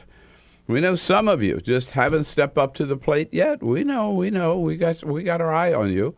There are a couple of freeloaders out there. Come on, don't be a freeloader. You're part of the community. Please do your thing and join the rest of your fellow watchers to Free Speech TV. To become part of this great community. You can't just watch it and get all of this for free. You got to pay your dues as well. Remember, we got a great thing going here at Free Speech TV. A great thing going. The only full-time, 24/7 progressive television network channel in the entire country. The only place you'll get the best programming, the best news, the best commentary, the best guests every day on all the issues of the day. But it's a great thing going, and it's a partnership. We do our job, me and Stephanie and Tom and David Packman and Amy Goodman and all the rest. We do our job to to bring you this great programming every day.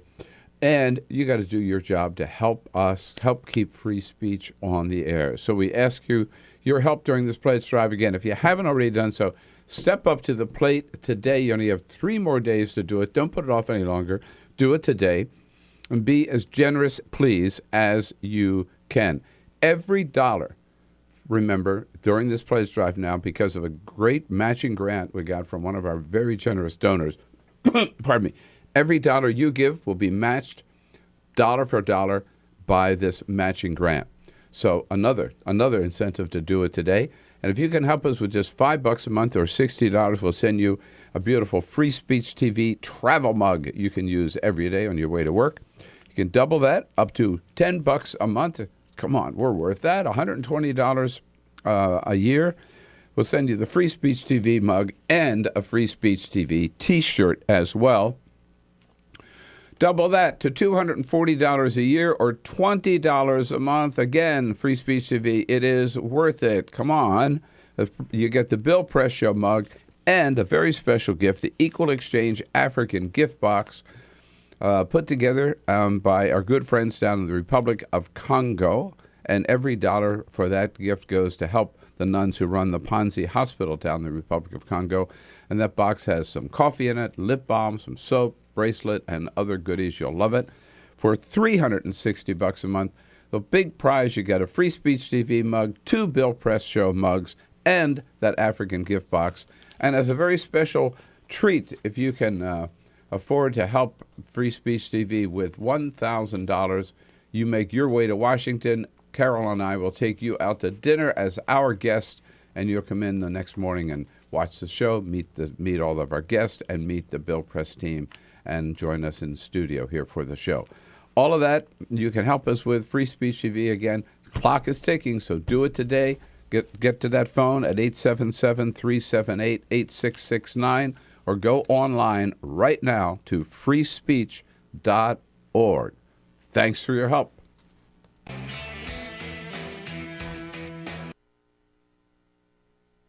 Two anti-government, self-described revolutionaries have shot up a pizza restaurant as well as a Walmart in Las Vegas. The internationally syndicated political series, The David Pakman Show, provides progressive talk, analysis, and interviews with the nation's youngest radio and television host, David Pakman. Find out more and catch up on all the latest episodes by visiting our website at freespeech.org.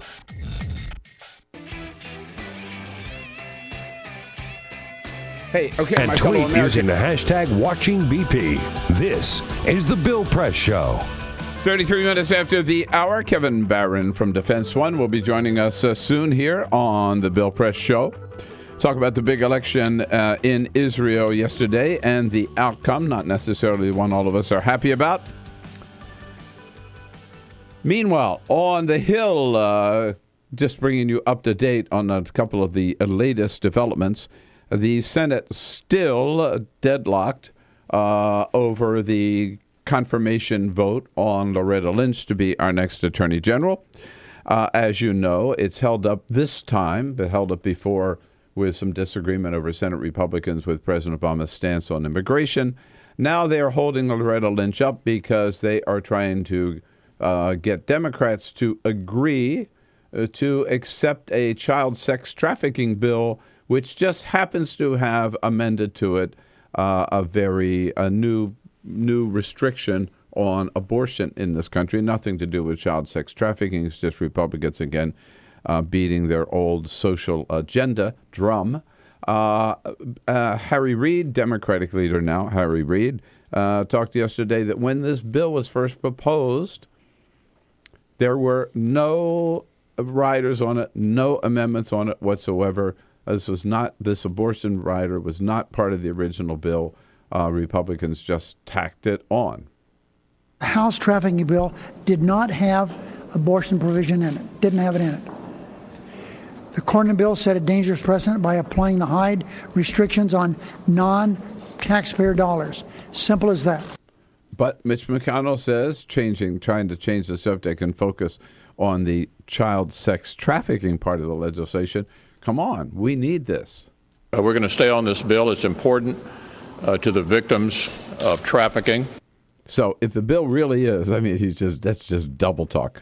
If the bill really is important to the victims, child victims of sex trafficking, then pass a clean bill. That bill would pass unanimously in the Senate and the House. It's not going to pass if Republicans try to make it yet another anti-abortion bill. That's not what this bill is about. Debate that totally separately. This is the classic kind of political gamesmanship.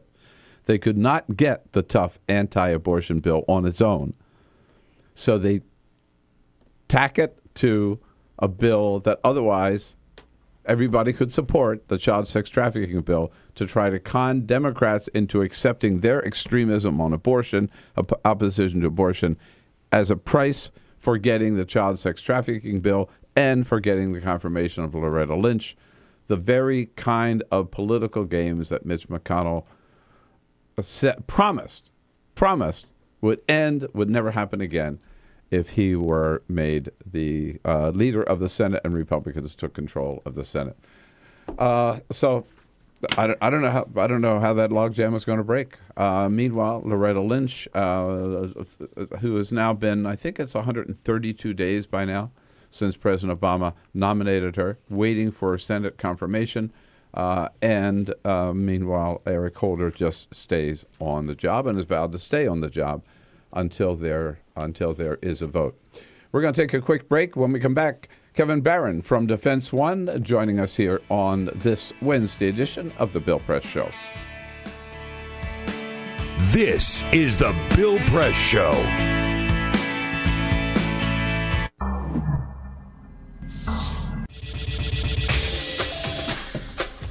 Tune into Free Speech TV for Democracy Now!, a national, independent, award-winning news program bringing you people and perspectives rarely seen on corporate media.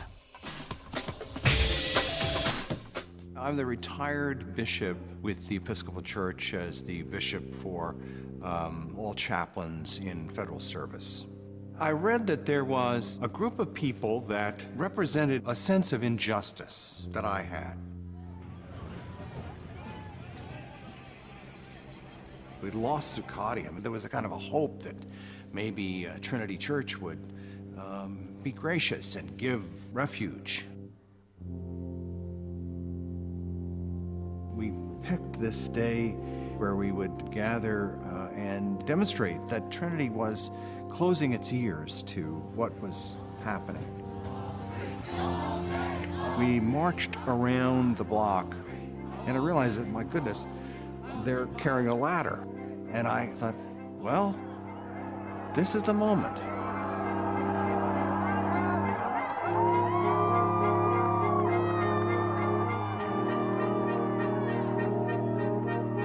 You could feel a spiritual presence. You could feel a certain something.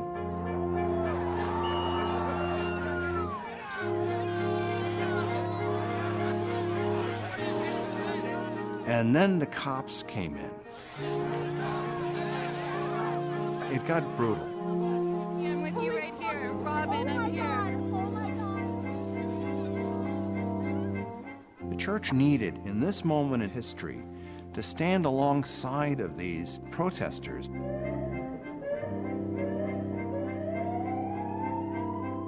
truth of Christ is found in the pews, is found in the institutional church, but it is also found on the streets. It's found in the honesty and the integrity, the insistence of people that you find in Occupy Wall Street.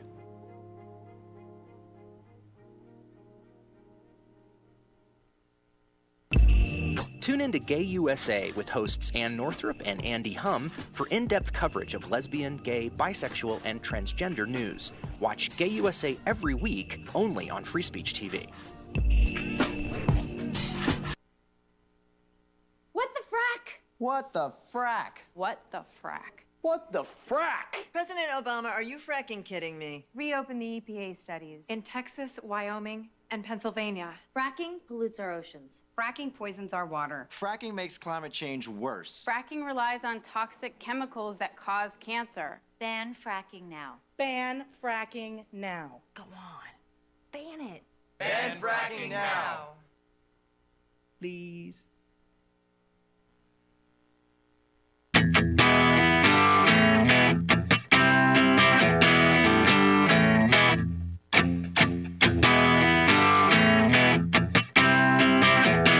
The most valuable morning radio show, according to The Nation magazine. This is The Bill Press Show.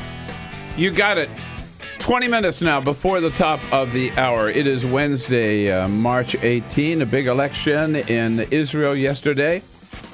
Not coming out maybe the way the pollsters here had predicted it, or even the pollsters over there had predicted it. And we are now 6 days away from the given deadline for reaching some kind of negotiated agreement with Iran in Geneva. On top of all of those and many more issues for us and for Defense One, the executive editor of Defense One, Kevin Barron, in the studio with us. Hello, Kevin. How are you? Great to see you. Good morning. Good to be here again. Thank you. Yeah. Earlier today, I even announced that we were going to be joined in studio by Kevin Bacon. You know, he gets that all the time. Yeah. It happens, I'm sure. He was one letter from mediocrity. Anyhow, so people were disappointed until I said, no, I meant Kevin Barron. They said, all right, that's better. Yeah, you know, I've gotten that lately in my life, but for some reason, I don't know, you know, the last 5 years or so, for some reason, people realized but I'm one letter off. There were several who texted in that you're actually better looking than Kevin Bacon. So, hey. I've been trying to make the connection how many steps it would take to get from Kevin Barron to Kevin Bacon. How many degrees of separation? You know, it's been done, and there's a very short way to do it. I forget, but, you know, my own boss recently figured it out on Facebook for me, and he went, you know, if you go to this, to this, to this. Right. It all goes back to I've somehow become, because of my good friends, has become friends with the most interesting man in the world. Jonathan Goldsmith, the actor who plays the most interesting man in the world. Oh, wow, really? Who happens to have been in about everything you can think of in Hollywood. Yeah. He was just journeyman actor for years. Has a great life story. And so if you know that man, you're pretty much connected to everybody. There you go. Got it. All right. Now, let's get to the news of the day here. So the headline, this morning I pick up two papers. The Washington Post says, virtual tie in Israel, and you pick up the New York Times and it says Netanyahu soundly defeats chief rival. What the hell happened? Well, they forgot to wait for the Northern Virginia votes to come in. The important Waukesha County, right, coming in. You know, so goes. I don't know. Look, like it or not, Netanyahu won this election. Right? Yeah. And is he going to be the next prime minister? Well, it looks like it, sure. Look, you know, this is hysterical to me. How, you know, we spent weeks, if not months, in this town, in this country, just, you know, crazy over Bibi and crazy over Israeli politics. So we thought at you know, honestly, such a surface level, as we Americans tend to do and we Washingtonians tend to do. Right. And it was, what does Bibi mean for Bibi? What does it mean for Israel? What does it mean for Obama? What does it mean for everything? You know, what we didn't really talk about was what it meant for the Israeli people and how different politics there are, what their concerns are from what they are here. And we could talk about the Iran deal, we can talk about the Middle East threats, and we can talk about ISIS and the wars, and it means something completely different to an Israeli voter. Mm-hmm. And, you know, the thing that caught my eye the most this morning was the turnout rate. It's the highest turnout since the late 90s. Yes, right. 1%? Mm-hmm, mm-hmm. Yeah. Can you imagine that? I mean, I'm jealous. 70% of Israelis go vote. You know, and you know it matters when you live in Israel and you're living, you know, within rocket range. Well, right. We're also told, again, to me, when I see the results as opposed to the stories ahead of time, right? Yeah. That either the pollsters were not reading it correctly in Israel, which they often don't do here either, or maybe the media wasn't reflecting it. But because I saw stories about the people in Israel, what they really cared about was not so much the Iranian negotiations as just the price of beans. I mean, rents were going up, wages were going down, taxes were going up, and they felt that Bibi was not paying enough attention to those issues. But it looks like the foreign policy, no Palestinian state, the Arabs are voting, that kind of politics won. You know, I don't know. I mean, I was thinking too on the way in. If Bibi had lost, who would have won? Do you know? Do you know who he was running against? I know it's not a presidential election. Chaim Herzog, who's the son of the former president of Israel, Right. and, I think grandson of a rabbi. How often have or you heard something. that name on any on CNN or any American station? No. You know what I mean? If presidential politics, and even if it's a parliamentary system, you're still you're voting for your leader, and it's supposed to be about vision, and it's supposed to be about the personality, and about.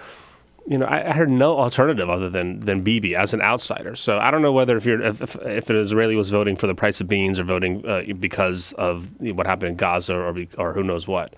But I do know it's all interconnected. When you've been to Israel, you go to Israel, and it's if you're an American and you've never been, you can't understand what it feels like to be living in a police state in the sense of that it's security upon security upon security everywhere and everything you do in your life. So going to the market to get beans is a security issue.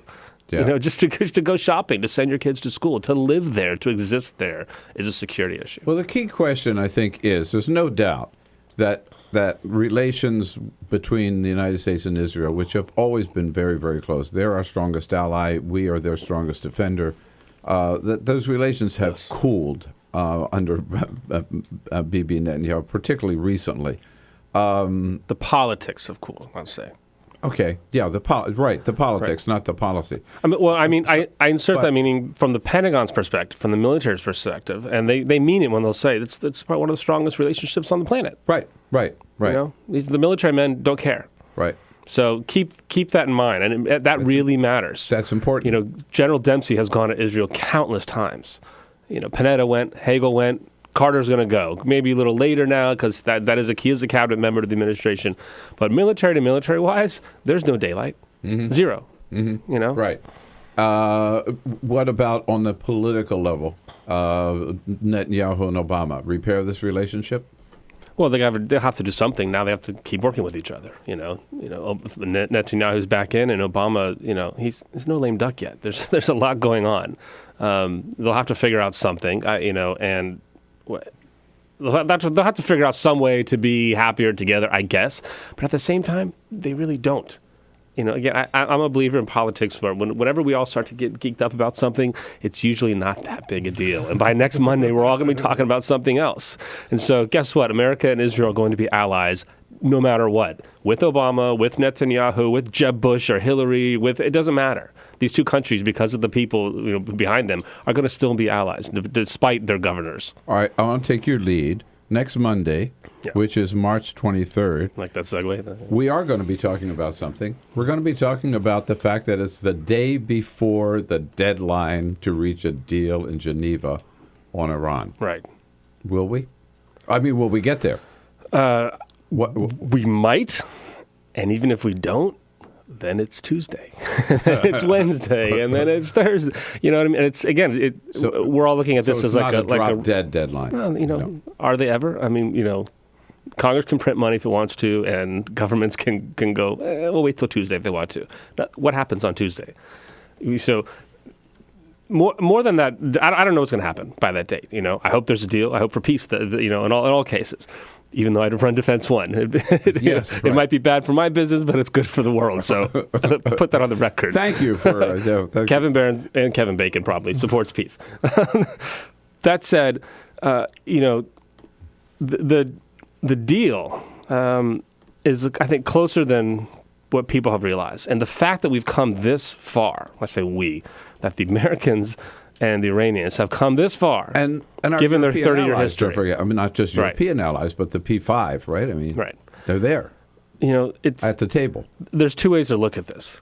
There's a partisan politics way to say, is it good for my party or bad for my party? Is it good for my country or bad for my country? There's also another way to look at it that says these two countries that hadn't spoken for decades have gotten this far. Mm-hmm. And something is happening. Something is changing. And I've noticed this since, I think it was last year, if not longer, Rand Corporation here had a conference about Iran. A lot of Iranian experts and watchers in the room, a lot of military men, a lot of 4-star military men. Hmm.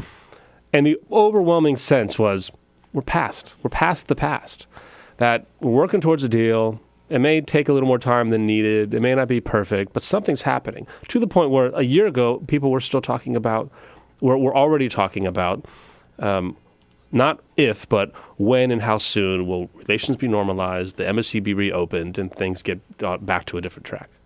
That's where the conversation is among a lot of Iran watchers. It's not the deadline. Mm-hmm. It's so far beyond that. These are all now the means to the end that's already in sight. Well,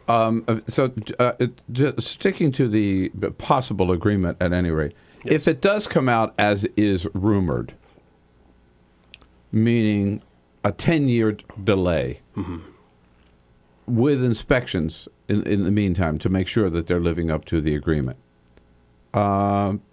That may not be perfect, but that's pretty good, isn't it? From a American defense point of view? Sure. 10 years of no nuclear Iran is better than the alternative, I guess, if that's your case. But I thought Obama said last week that they weren't looking at the 10-year thing on the table. But Republicans are still talking about it to the sense that they say 10 years is not good enough. But I keep asking, and I'm asking you, I guess, what's the alternative? The alternative would be full speed ahead on the part of the Iranians if there's no deal at all. Well, the alternative would be the military option. Well, you mentioned two different things there. The alternatives are if there's no deal, that just means Iran can choose to do what it still wants, right, without being bound to any agreement that they've signed on to. They still have to decide to do this. We've had successive intelligence estimates every year. All the chiefs of the intel community go up to Capitol Hill, and in every time the last couple of years they've said that they have no indication. They believe that the Iranians want to do this, even if they could. They're not starting it. They're making their own political calculations in Tehran not to go forward yet. It doesn't mean they're going to give up the ghost. We have Joe Cirincione write a lot for us from Plowshares Fund, and he's a non-proliferation guy. He's an anti-nukes guy, but he's also incredibly smart on the technology of nuclear weapons. And he is our foreign policy guru on the Bill Press show. That's right. We share him. Right. Yeah. We had him first, Kevin. And I know. And he's a funny guy, and he's got baseball tickets.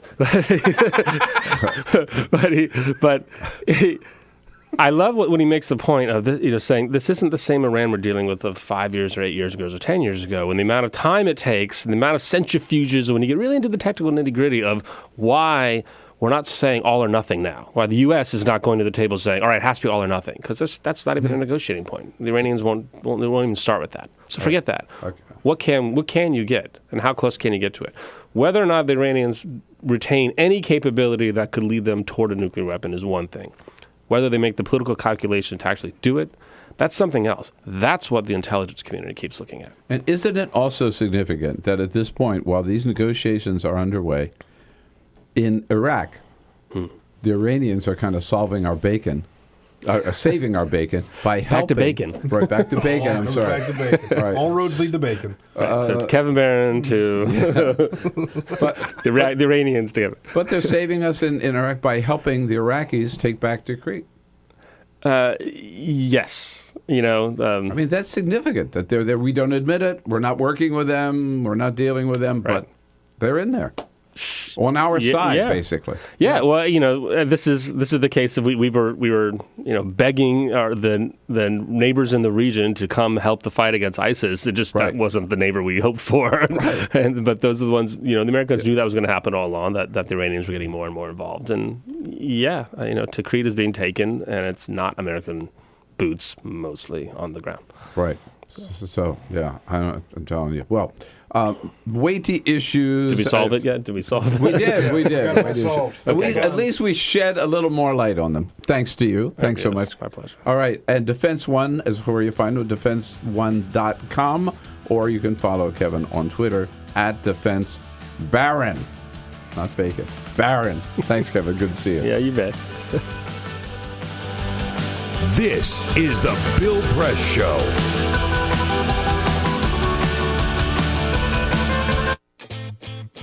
What gets you into college? Good SAT scores? High GPA? Lots of extracurriculars? Sure, but what you really need is money. If you don't have the cash, you'll need a loan. And we mean huge student loans because the cost of college has risen 1,000% in the last 30 years. This means big money for the banks that collect fees and interest. Now, millions of young people are starting their adult lives with an average of $29,000 of loans on their backs. Altogether, we're talking $1.2 trillion in student debt. And more people are finding it impossible to pay them back. Welcome to the student debt crisis. The increasing demand for higher education and cuts to state funding gave colleges a huge incentive to keep inflating prices. I graduated about a year ago. currently in $35,000 of debt. I am in debt about like $25,000. I owe $23,000. I owe over $50,000 in student loans. 38.8 million Americans owe money on a student loan. And the biggest names in banking are making huge profits off the booming student loan industry. Sallie Mae, the largest provider of private student loans, made $949 million last year. They only give you about 6 months to look for a job. You have to start paying back the loan. It's very pressuring, especially nowadays. It's very hard to find a job. Over half of the students graduating in 2012 could not find a decent paying job. They either had low-wage jobs or unpaid internships or were unemployed altogether. So you can't make the payments. You start incurring late fees, which makes the loan even harder to pay off. And it stays with you for years, even decades. Right now, a third of the people who started repaying their loans are delinquent or in default. That's 13.7 million people, more than the populations of Chicago, New York, and San Francisco combined. Worse, it's not just the borrowers who are in trouble. Many loans require co-signers. So if the student is unable to pay, that co-signer, a father, a mother, or a grandparent, is now on the hook. Even a grandparent's Social Security benefits can be garnished to pay the loan. I have an answer to this. If you get really behind in your car payment or your credit cards, you can file for bankruptcy. But Congress has made it nearly impossible to discharge student loans through bankruptcy. Big institutions make big profits while students try to make ends meet under crushing debt. Is this how we want our education system to work? The whole point of going to college is to get the career you want, but lately that's been discouraged because no one can afford school. You get a job just to pay off your student loans. We need higher education, not higher debt. Sign up to end the student debt crisis at higherednotdebt.org.